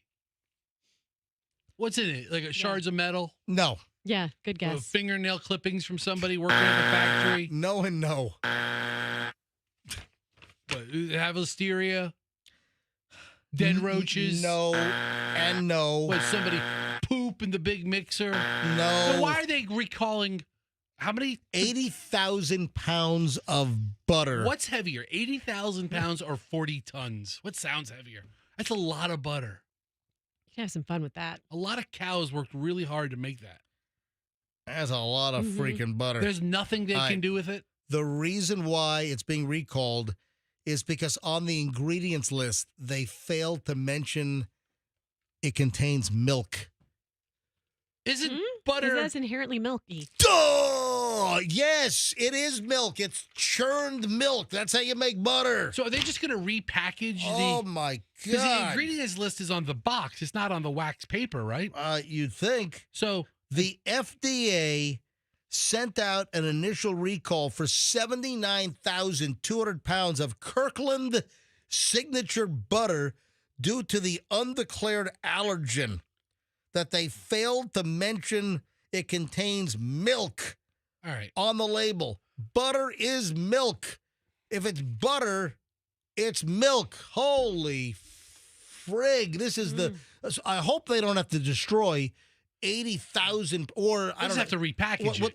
oh, can you imagine? What are you doing this week? Oh, I'm unpackaging 80,000 pounds of butter. All right. So there's one company here. We'll call it Mattel, who has a toy that has a porno site on it, and their answer is, just scratch it out. Butter. And now butter doesn't say milk, and they're like, bring it back. Butter. Is that like, how many semi-trucks of butter is that? 80,000 pounds. A lot. That's a Butter. lot. Yeah. Parquet. Now, Parquet has no milk in it. No, It has like just oil. that's just artery clogging, like hydrogenated vegetable oil. You say what you want about Parquet. You know what's funny is like back in the 70s or whatever. Oh no, don't eat butter; it's bad for your heart.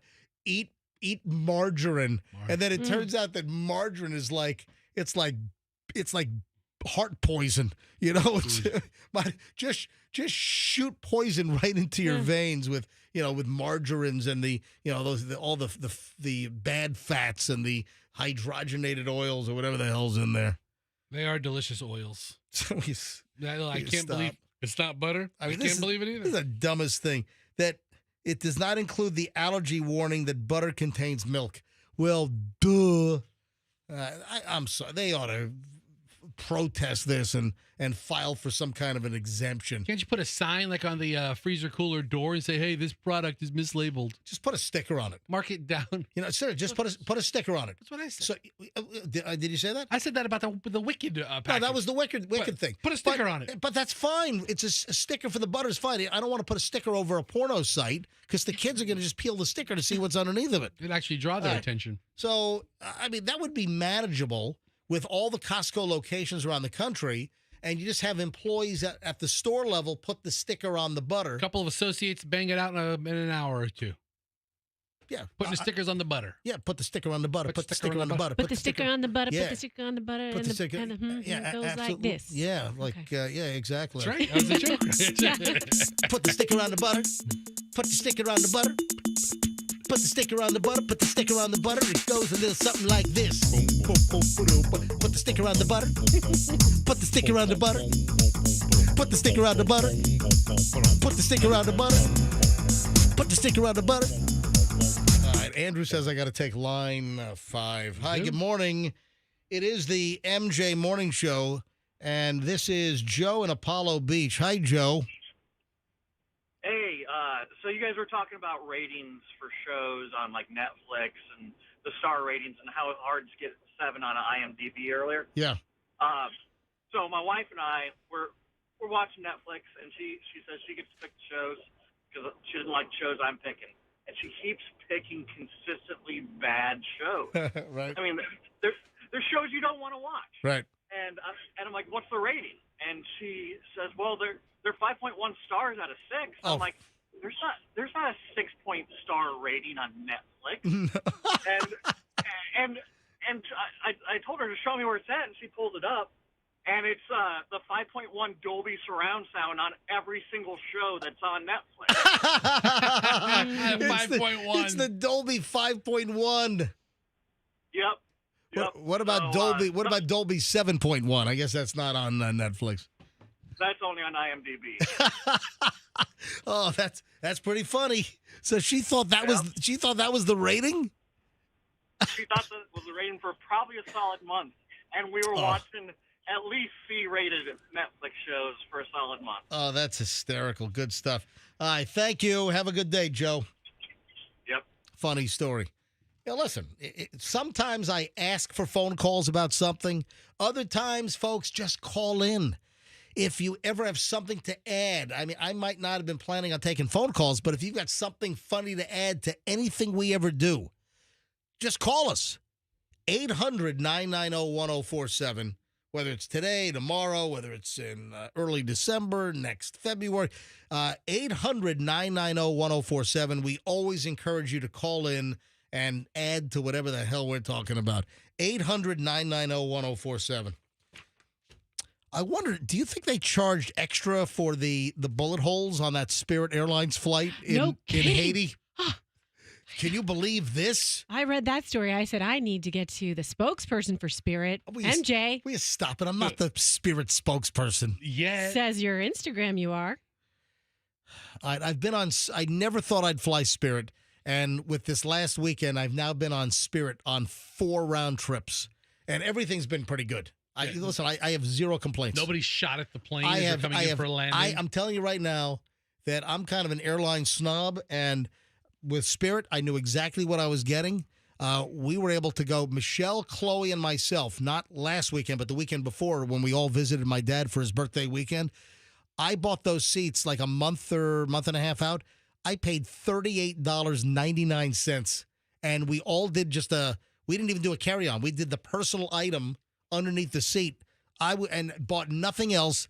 We were $38.99 per leg from Tampa to Fort Lauderdale and then Fort Lauderdale back. I mean, I couldn't drive for that. So they got what? How many bullets was the plane hit with? Listen, all I know is I saw a bunch of bullet holes. I saw bullet holes in the fuselage. There were bullet holes that pierced the overhead compartment lids on this aircraft. So, folks, if you didn't hear what happened, you had a Spirit Airlines flight that was landing in Haiti. In Port-au-Prince? In Port-au-Prince. Port-au-Prince, I want to get a gunshot. That's a Beach Boys song. Way down in Kokomo, you know. Kokomo's not too far from Port-au-Prince, is it? Where you get there fast and you get shot slow. So somebody on the plane was actually struck, right? Oh, wow. I think I heard that a flight attendant was injured, but nothing serious. So this was a Spirit Airlines flight out of Fort Lauderdale.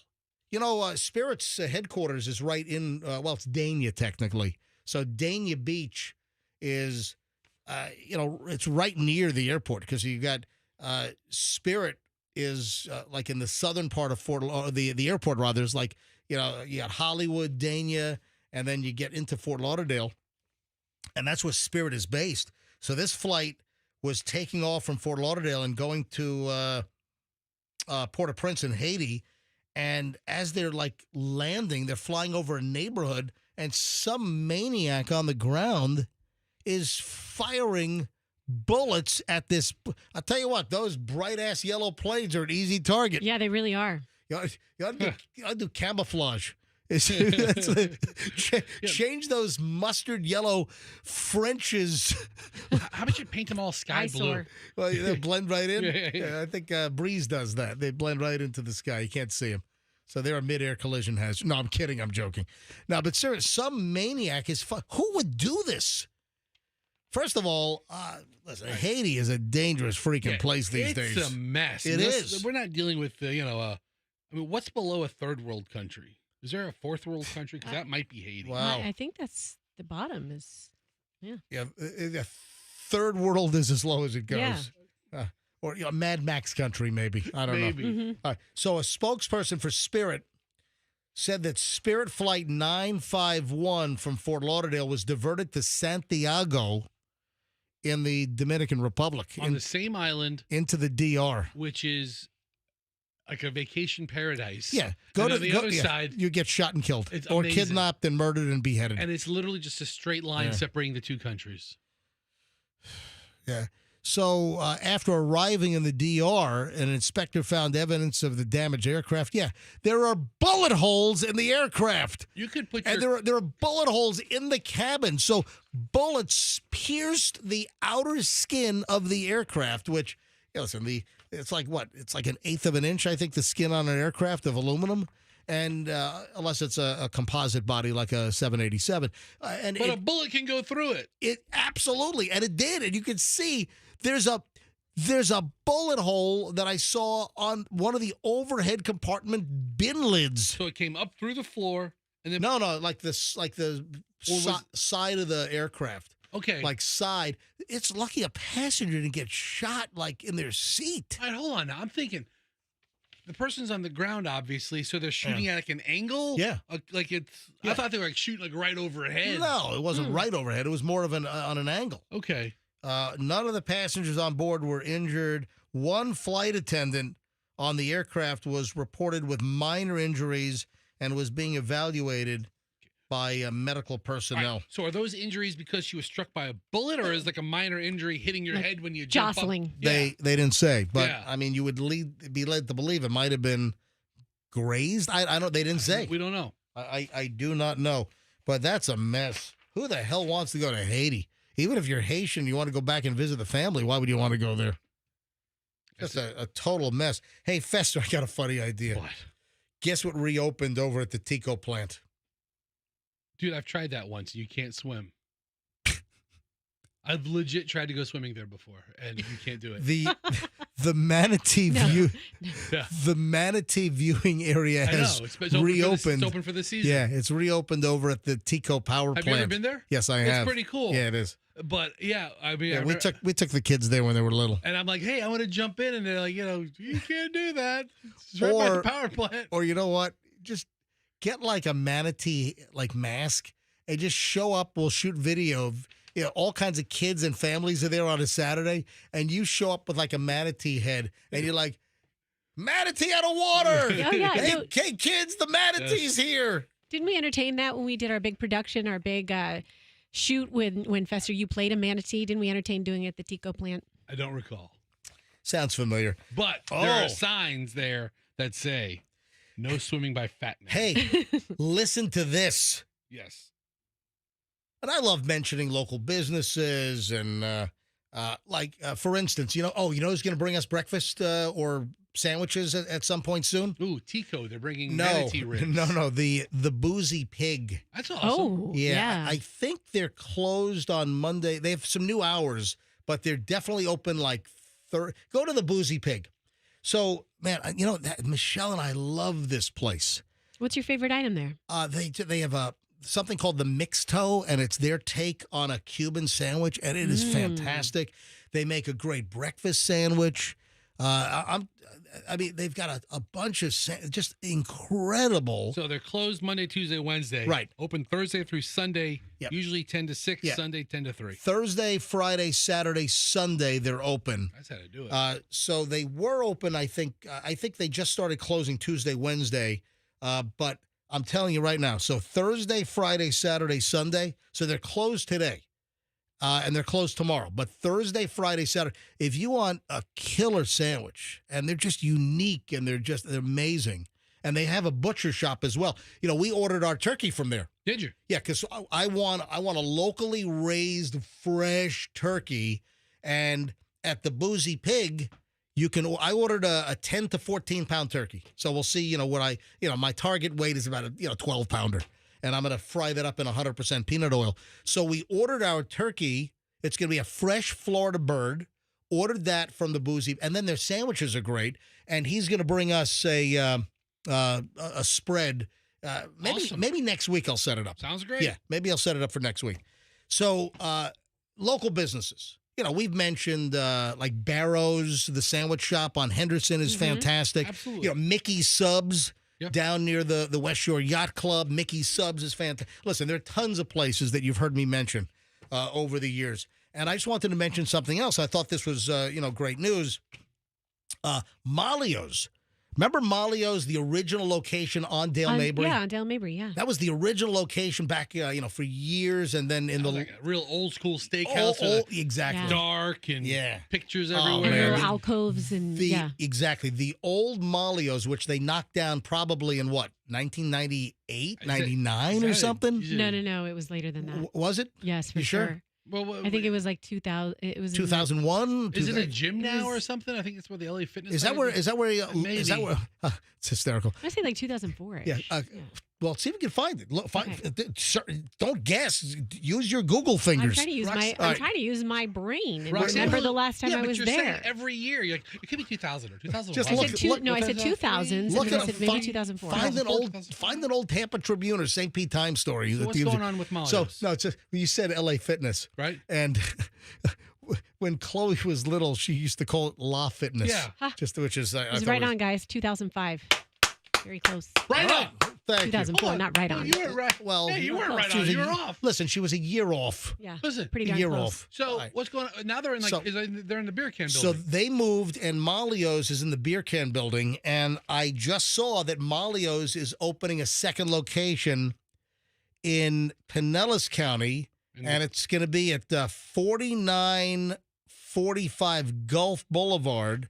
So is that St. Pete? It's going to replace the old Prima Cantina Mexican restaurant. Yeah. Okay. So I thought that was great news. So Malio's, hey, if anyone knows any lawyers that want to break in the bar and maybe order a bunch of Grey Gooses, let them know that there's a Malio's location opening up in St. Pete. Yeah. So, I love Malio's. Yeah. Always had a good meal always at good Malio's. experience, yeah. Absolutely. So then St. Pete location coming up. What? All right, moving along. What time is it? 8:48. All right, I can squeeze this in. No, Malia has a great bar. Yeah, which could lead to a disc bar. Just saying. Quite possibly. Just saying. Quite possibly. All right. Elephants don't forget, schmuckface. All right. Yeah, All right. Yeah. Okay. Yeah, some dopes out there, huh? All right. So Sting says that Sean Diddy Combs's situation does not taint his song Every Breath You Take. So some are trying to insinuate, since Sean Diddy Combs sampled Every Breath You Take for that tribute to Biggie. Was that Biggie? Yeah. Mm-hmm. So absolutely not. I was real sad about that. Of course not. I mean, who thinks that? Of course. Let me bring it. I've got some sound clips here. So everyone knows the original Every Breath. Sean Diddy Combs. So I wasn't trying to hit the post. All right. So Andrew's yelling at me for stepping on the lyrics. All right. So we have the Sean Diddy Combs song. Even though Scribe, I don't believe that for a minute. Do you think that taints the original Police song? What happened to No. Diddy? No. Not a bit. Completely different vibe. Who's trying to drum up drama here? Aren't you tired of these drummers? Mm-hmm. It's a drummer. Just a troublemaker. Yes, Fester, why are you deep in thought over there? Well, I remember before Diddy I thought you were thinking about lunch or something. I am. All right. But that's not the point. Yeah. Right now. I mean, lunch isn't for another, hour? So when Diddy wasn't the worst person in the world in everybody's mind, there was a story that he pays Sting like anywhere from $2,000 to $5,000. I've seen both stories. A day. There was something, in royalties. Sting was making a fortune off the royalties on the money. Sting was on some breakfast morning show, speaking of breakfast, and he said on that show in an interview he receives $2,000 a day from Diddy. All right, well, the reason why I bring this up, there was a new interview. Is Diddy still paying him now that he's behind bars? Well, I think that Diddy's entities probably pay. Hey, right? Sting, it's Diddy. Listen, I need that money for a lawyer. Yeah. We're even. I need that money for commissary. Sorry, pal. Need that to get my beef jerky and my slip slider sandals for the prison shower. All right, so here's the deal. New interview with the LA Times, which was published yesterday. This is fresh. Sting was asked about whether his relationship with the song has changed following Diddy's arrest back in September on charges of sex trafficking, racketeering, transportation to engage in prostitution. And Diddy said, he didn't beat around the bush. He said no. He said just flat out no. I mean, I don't know what went on with Diddy, but it doesn't taint the song at all for me. Nope. It's still my song. Absolutely. I'm behind Sting 100% on this. That's just drama. Just a drama. All right, 8:52 at the MJ Morning Show. This brings to an end an hour and 20 minutes plus of nonstop MJ. Hey, folks, do not tune out now. You're about to have a killer hour every day. So figure out a way, if you're going to work now or what, figure out a way to listen to us. Regular radio, go to your computer, go to mjmorningshow.com, then click on Listen Live in the upper right-hand corner. Listen on your phone. We're on all the streaming apps. Just search for Q105 Tampa Bay. But make sure you take us with you when we start the 9 o'clock hour in minutes, because we are loaded. In fact, I haven't gotten to some of the best freaking. I think Cajun Fester's making an appearance next. Ooh, I think the best stuff of the day is next here on the MJ Morning Show on Q105. Hey, Veterans Ford, I'll tell you right. You know what I'm driving?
Careful, you're not home right now. What are you laughing at? All right, 9:02 at the MJ Morning Show. Hey, I'm considering doing something cosmetic to myself. Oh, boy. Botox? I'm not going to say what it is. I will address this tomorrow. And I might go to the audience for a vote or a long stretch, the 7 o'clock, the 7:25, hour and 20 minutes nonstop. So somewhere in there, let me mark this down. So it's tomorrow, Wednesday. So Wednesday, cosmetic. Just a little heads up, little. You, the 9 o'clock hour MJ Morning Show listeners, you're getting a little advance on this. So make sure you're listening. Probably 7:30 to 8 o'clock, somewhere there, 8:10, somewhere in that. I'll see where it fits in tomorrow. But I'm thinking about doing something cosmetic. Roxanne's already guessing Botox. Michelle has mentioned that to me, but I know what it is. I know what it is. Whatever. Just say a butt implant. Who cares? No, it's not. You don't know what it is. I'm gonna get a BBL. Yeah, BBL. A Brazilian butt lift. No, I'll explain coming up tomorrow here on the MJ Morning Show on Q105. All right, I'm looking. I just went through my pile. I've got way too much to do in like just 43, 44 minutes left, or whatever. All right. Guess what Generation Z is doing?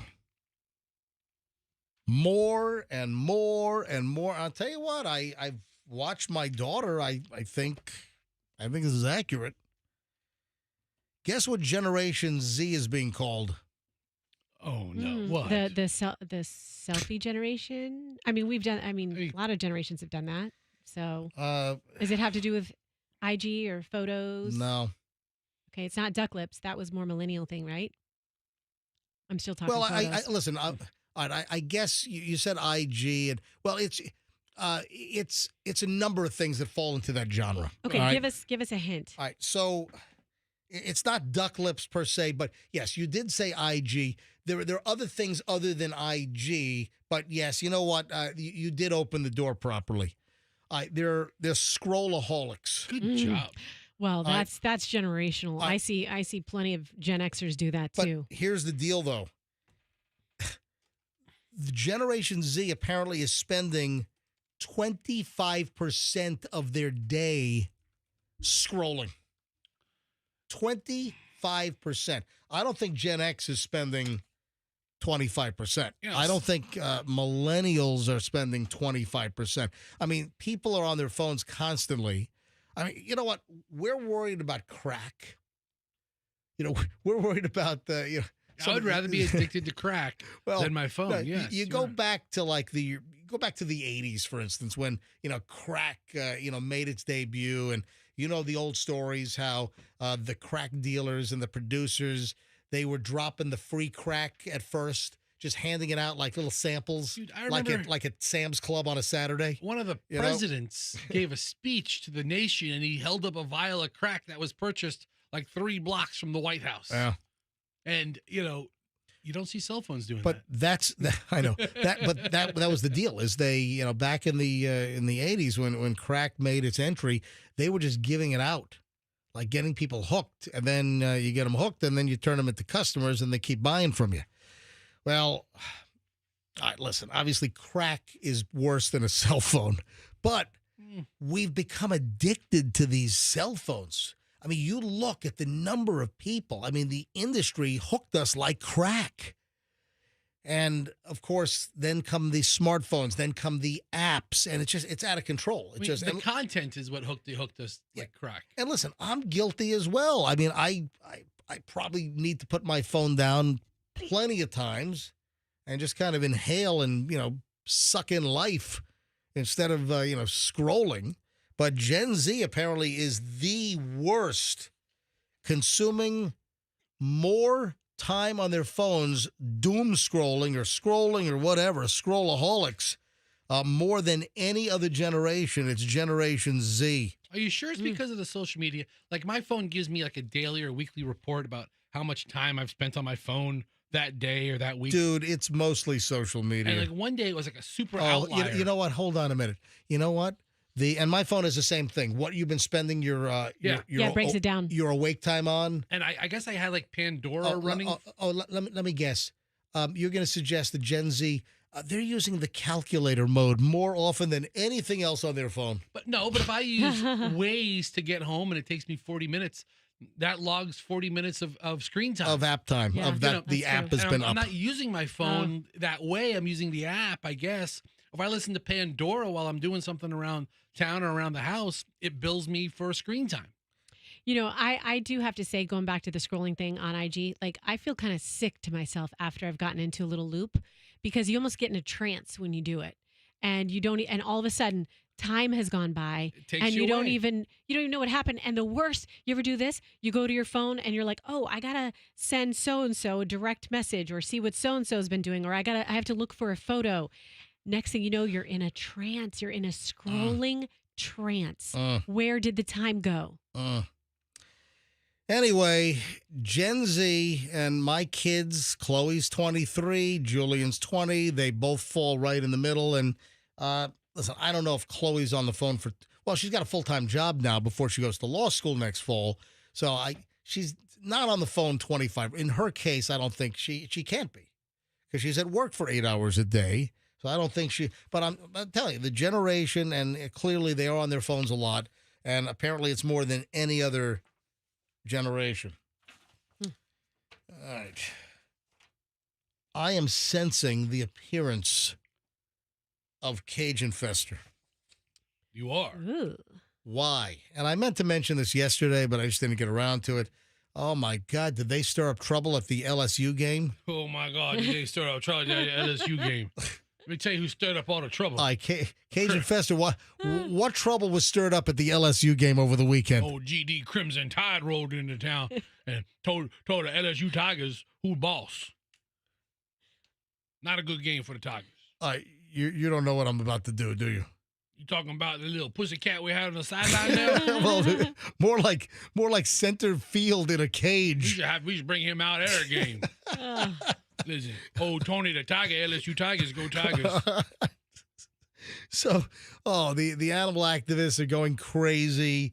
There was a caged tiger that was wheeled into the LSU Tiger Stadium for the first time since 2015 at the suggestion of the governor of Louisiana. It's a Bengal tiger that was on the field for the first time in almost 10 years before Saturday night's kickoff between number 14 LSU and number 11 Roll Tide. Yeah, those old Alabama boys took a day off of kissing their sisters and mothers and come kick our ass on the football field over at the beck and call of old Governor Jeff Landry telling us bring a tiger out in the field.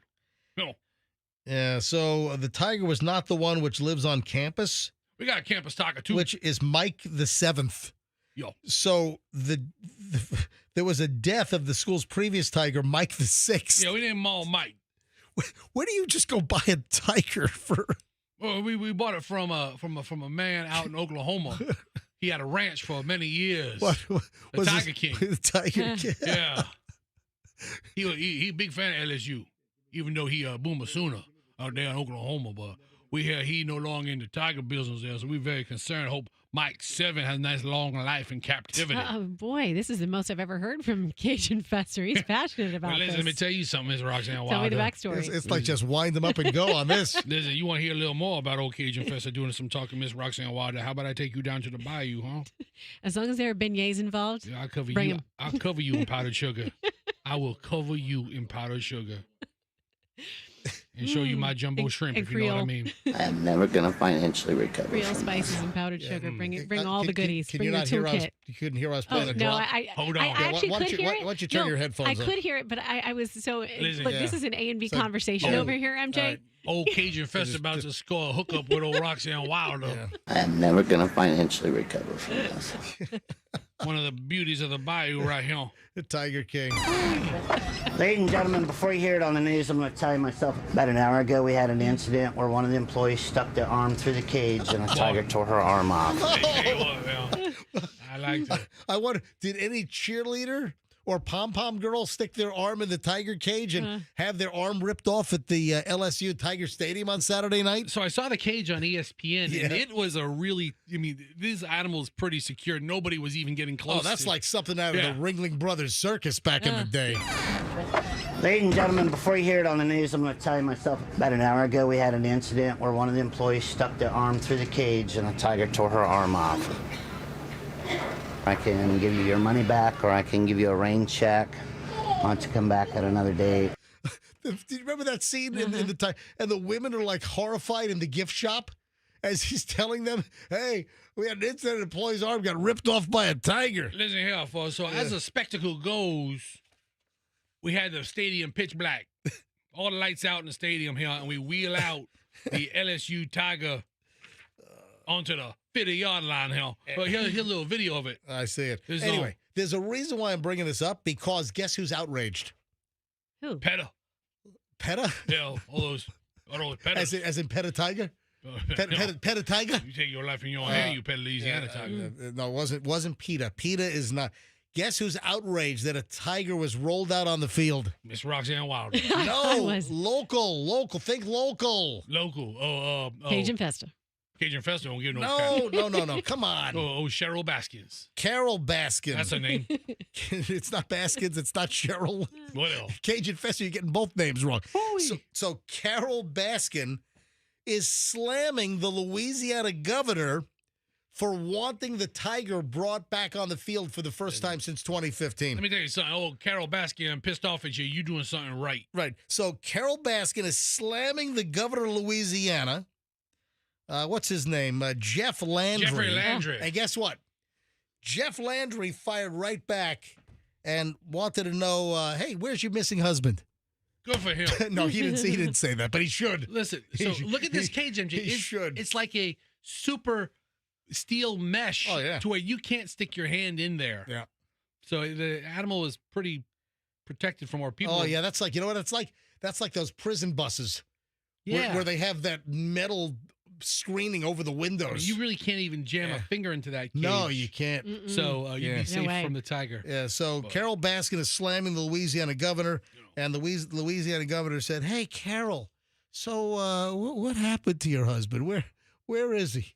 Listen. Well, what happened to Don? Where's Don? Oh, Carol Baskin sent Don out to the bayou one day, and the gator done took him. Oh, man. Listen, I just laughed at this. Moving along. I saw this headline, and I just laughed. So you know that Elon Musk has a daughter who does not like him? Vivian Jenna Wilson, who's Elon Musk's estranged transgender daughter. Well, doesn't he have like 10 kids? I mean, he's going to have one. Odds are one of them isn't going to like him. I think it's 11 now, whatever the deal is. So I saw this, and I just laughed. Elon Musk's daughter, Vivian, says that he's a delusional and grubby little control freak. I just saw it and I laughed. That's it. Moving on.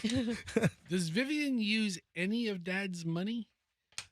I don't know. Maybe that's what he's trying to. I don't know if she has any money. I don't know. You think she drives a Tesla or? I'm guessing that she does drive an electric vehicle, but I'm guessing it's probably not a Tesla. So I guess probably a Prius. In an interview, Elon said his daughter is not a girl. Oh yeah, she was born a boy. And he didn't affirm her identity to anyone.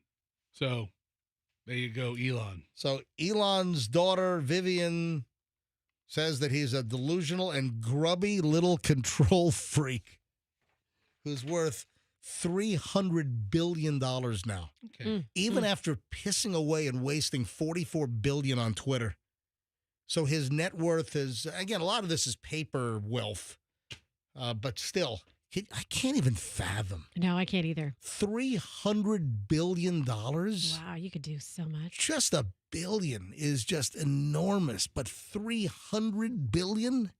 I mean, you can't even wrap your brain around it. No. It's insanity. Yeah, what would your brain feel like if you had that much money? Remember when I played that little game with myself and I pretended I was as wealthy as what the interwebs say that I am? And you went broke. I did. Yeah. You're actually broke. That didn't work now. out well. Yeah, really a poor plan. Hey, so there are a ton of stories out about Yellowstone and what just happened in the first episode of the final season of Yellowstone. I mean, it's out there. I mean, it's not a secret anymore. It's totally out there. It's like, I don't know, should we blurt it? Should we say? The deal is... If you're a Yellowstone fan, then you watched it when it premiered, was it last night or the night before last? Yeah. You know. I think it was it Sunday night? Or was it, I don't know. So we have not watched any Yellowstone yet. Michelle and I have it on the list. Trust me, we've got, folks, you don't have to email me, MJ, well, you got to watch it. You must. I know. We're just still trying to catch up on a couple of things, finish a couple of things. Yellowstone is on the list. Yes, we plan to watch all 5 seasons of Yellowstone. By the way, has an 8.7 out of 10 on IMDb, which is about as high as it gets. I don't know if I've seen many things higher than an 8.7 on IMDb, which is a very tough grading scale. But a lot of people were freaked out, as soon as the new season dropped and they watched the first episode and the whole Kevin Costner deal. Listen, it's out there. I've seen 10 stories on this about the shocker. So you type in the word Yellowstone into Google and it tells you a little bit about the series. And then every story is Kevin Costner breaks the silence on Yellowstone character death. Yellowstone says goodbye to Kevin Costner. Yellowstone, blah, blah. Who was Billy Clapper? See, I don't even know the names yet because we haven't watched. I remember there was like a Dutton. Somebody's a Oh, Dutton. yeah. There are multiple Duttons. John Dutton, That's Andrew the one, says. the girl, yeah. I've never sat through a Yellowstone either. And it's kind of like the show. I just want to wait till it's over so I can binge through all of it. Yeah, so we are going to watch. We will. In fact, I'm thinking that maybe we're going to finish the Penguin. we're gonna, we watch Fight Night. Did you see Fight Night? No, what's it? Tell us about that. The Muhammad Ali Atlanta fights, the backstory of the robbery. I love So that. we watch Fight Night. Don Cheadle's in it.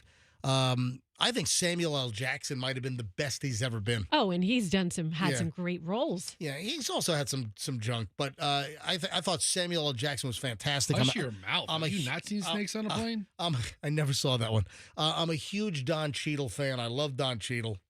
And Fight Night. So we got to finish up the Penguin. And then, you know what? I think, Michelle, we're going to go to Yellowstone and dive into that and just kind of binge those 5 seasons.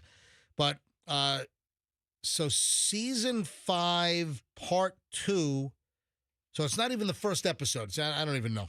So 'cause I just don't know much about it. I know that everyone and there are dozens of people. Did they take a hiatus mid-season? Listen, there are dozens of people that I know that have seen Yellowstone, have been watching it, and they've been like saying, you got to watch it. I know. So you don't have to email me. You don't have to direct message me. I know we are going to watch Yellowstone. I hear it is phenomenal. But Oscar winner Kevin Costner broke his silence after his Yellowstone character was killed off in season 5, part 2. It aired on Sunday night. So what does he say? People freaked out. They're like, oh my God. I mean, why wouldn't they wait until midway or the end? How'd they off him? Electrocution. Oh, wow. It's really, out in the Wild West, that was the way. So, electrocution.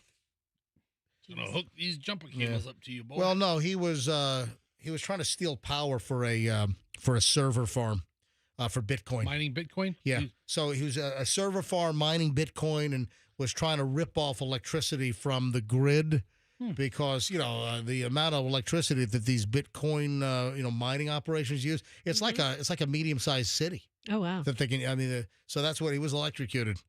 And because he got into Bitcoin. Do you know Bitcoin is like $88,000 a coin? Yeah, that's crazy. Yesterday, I think it was. Where is it right now, Fessa? Right now, it's at almost 86, 85,918. What the hell? I mean, I can't believe how much Bitcoin I bought when it was, $190. I mean, I can't tell you how much. It's so. So listen, I'm sorry to all you Yellowstone fans, and you know what? I'm going to get some emails. People are going to say, "How dare you spoil it for me?" I can't. It's all over the place. It is. It's on CNN. It's on Entertainment Weekly. It's everywhere. New York Times. Everyone has done the story. It's all over the place. I didn't spoil anything. All right, but I'm going to get complaints. I'm telling you right now, I'm going to get complaints. 9:22 at the MJ Morning Show. We will put together the absolute best final segment. And I do it every day because I go through all the stuff that I got to get on that's really, really good. So the final chunk of the MJ Morning Show is next here on Q105. Guess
It is 9:30 exactly at the MJ Morning Show. I've just been notified that Roxanne is going to have to leave the room because of an important phone call, which is due, right now at 9:30. Yeah.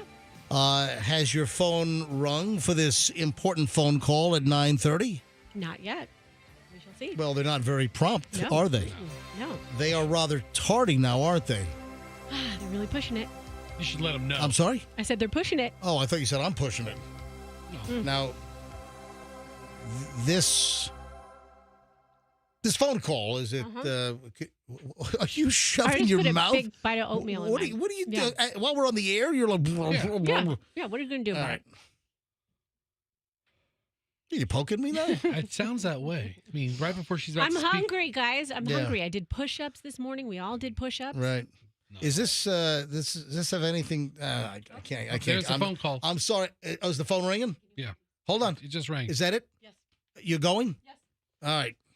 Go ahead. You're leaving the studio? Or you want to stay in here during your phone call? You're taking all your stuff with you? Are you leaving the building? Tell you it was. What did I just tell you? No, I'm not leaving the building. You're leaving the building? See you later. She's not leaving the studio. She's taking all of her stuff.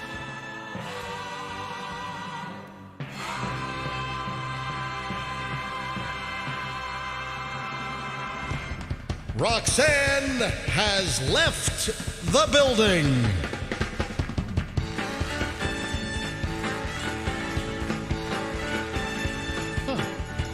All right, so it's... All right, I got to be careful here. She's out of the room, so this is the first time kind of we've been alone. Since the show started. Yeah, it is... Apparently, it's a medical-related call. And I gotta be careful. I'm playing with shards of glass here. I mean, there's been a little situation which I kind of referred to on the show last Friday, and I guess I was not supposed to, and that blah, blah. Anyway. So apparently it's some kind of medical call. Apparently. I'm sure there are going to be some legal calls as well. Whatever. Bring it on. Whatever it is, it is. All right. Hey, Andrew, how excited were you to hear? Have you been on a Disney cruise? I can't afford that. What? A Disney? Remember where I work? Yeah, Disney cruises are a reasonable investment. Are they expensive? You know what? Yeah. We ought to pool our money together. You, me, Roxanne, and with the settlement money on the, we ought to. Man, I'm just digging myself. We ought to pull our money together and send Andrew on like a 7-day Disney cruise. Here. Yeah, that's what we ought to do. You should leave the charge on that to show our appreciation. All right, so here's the deal. A Disney cruise ship, and I've got a question about this. A Disney cruise ship saved 4 boaters on a sinking catamaran in the middle of the freaking ocean. Yeah, I think the boats have to stop for people, right? Yeah, a Disney Cruise Line ship rescued 4 people from a sinking catamaran. This was 265 miles offshore of Bermuda on Saturday. That's way the hell out there. The Disney Treasure was on its way back to Port Canaveral from the Netherlands. Yeah, cross Atlantic. In a test run for the ship. So wait a minute, this is like a brand new ship that they just got out of the shipyard in the Netherlands or somewhere in Europe, and they're driving it back. I don't know if I guess there were no passenger on the. Because my question was, if a Disney cruise ship or any cruise ship rescues, I mean, because you've heard about them rescuing like Cuban rafters or like Haitians. So when they bring you on board, do they let you have the run of the all-you-can-eat buffets on the ship? Do you get to go on the water slide and the whatever the? Do they keep an extra stateroom available in case they pick anybody up? Oh, we're a sellout, but we have 2 rooms in case we. Do they say, hey, we've got a pool and a pond, and the pond will be good for you? What do you do? I mean, oh, that went right over Andrew's head. So yes, they picked these people up. First of all, where were they coming from? Bermuda's in the middle of nowhere. It is like a lone island in the middle of the ocean. Yeah, it's like off of North Carolina, sort of, right? But it's like hundreds of miles. Yeah, exactly. Yep. But they rescued these people on a catamaran. Andrew, can you make any more mic noise when you the ship, the boat they were rescuing, it wasn't sinking yet. Okay, so it's not like they were rescuing refugees. Oh, hold on. The headline says Disney cruise ship saves boaters from sinking catamaran. Yeah, it was probably going to sink. They did have a bilge pump running, but that was temporary. Okay, I was thinking they saved refugees. That's why I was concerned about the location. These are just people on a catamaran for a leisure cruise. And they're probably some Richies off of out of Myrtle Beach or something. Probably Kenny Powers. That's what I'm thinking. The whole Northeast thinks of Bermuda as the destination. I went to Bermuda once, and nobody from Florida was there. It was everybody from the Carolinas or Washington, D.C. people or New York people. I have never been to Bermuda. I've been to the Bahamas. I've been multiple places there, but I've never been to Bermuda. Michelle has, without me. Michelle went to Bermuda, I want to say it was after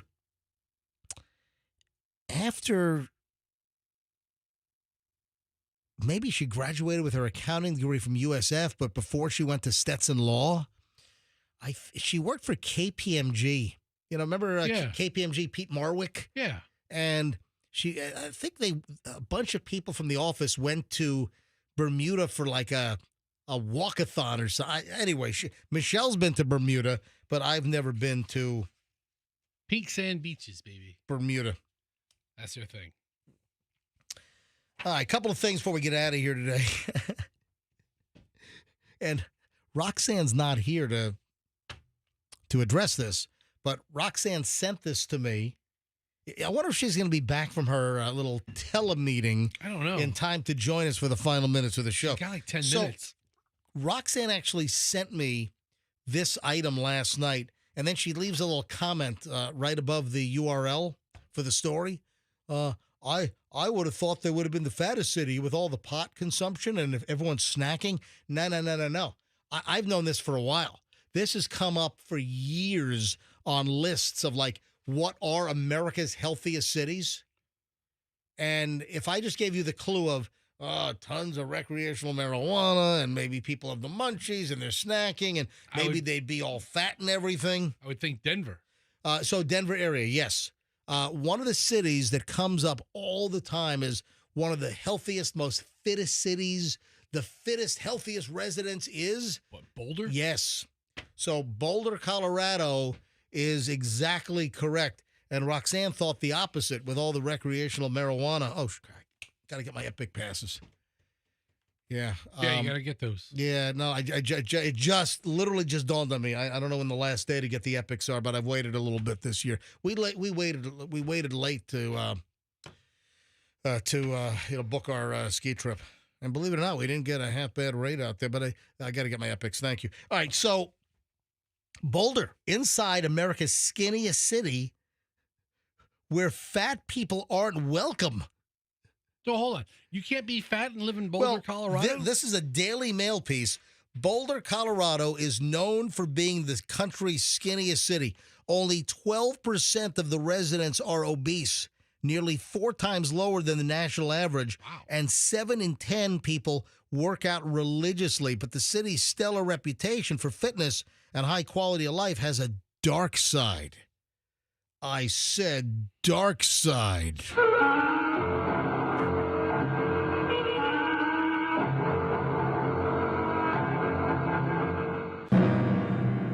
What is the dark side in Boulder, Colorado?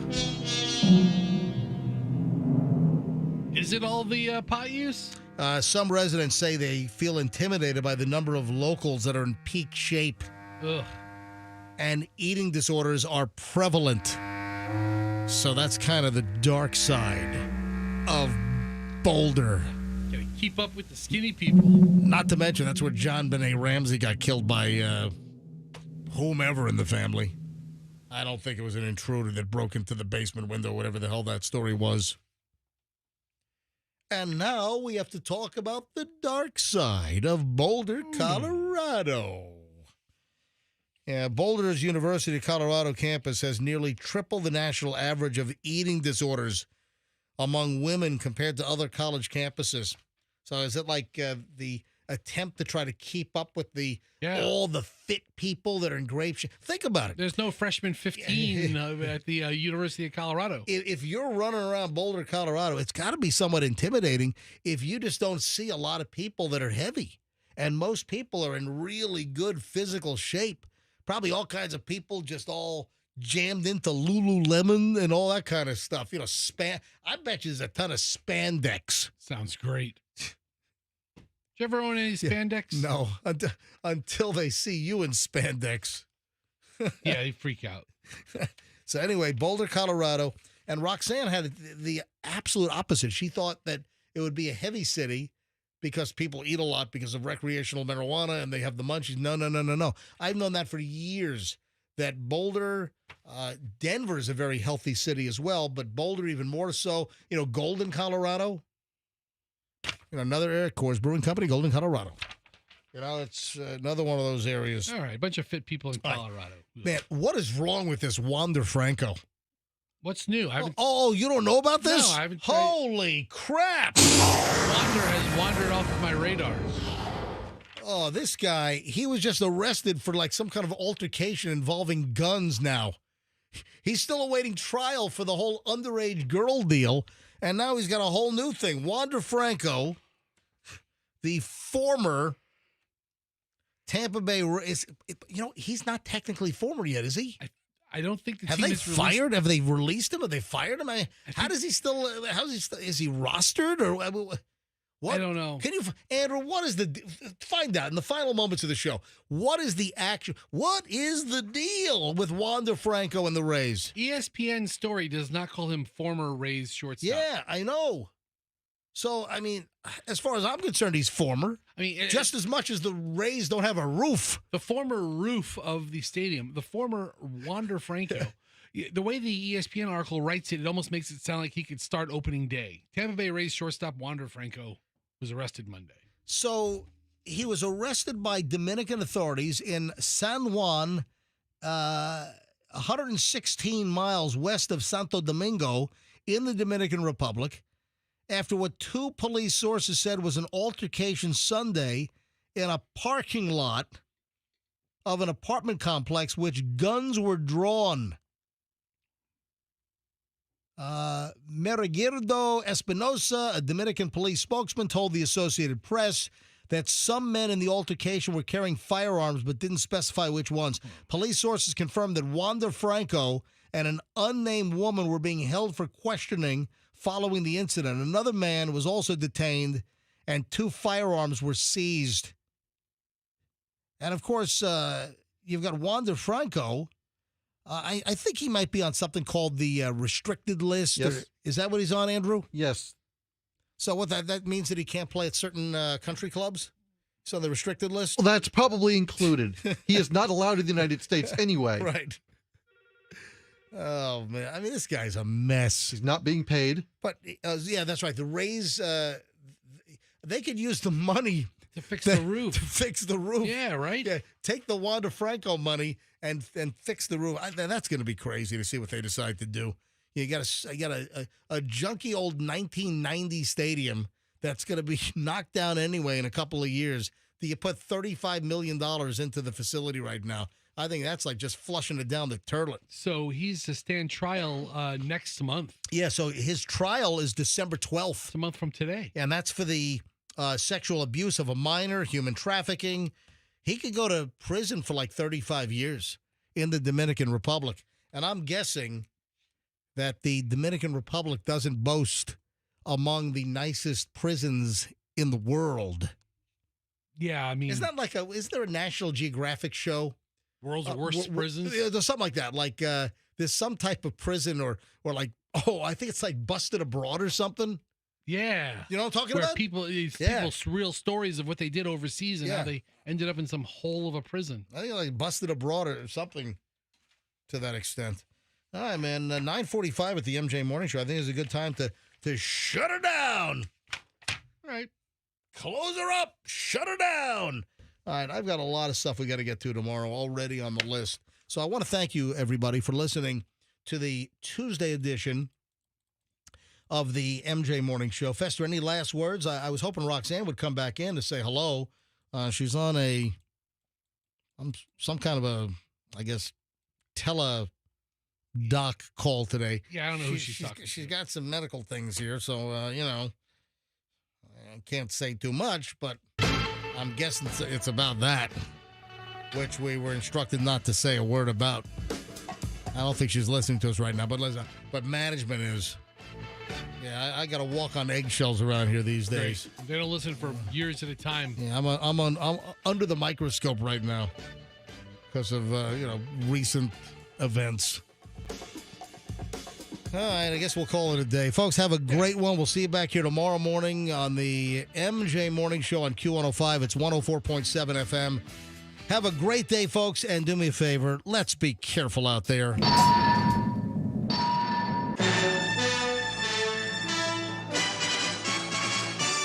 The Q105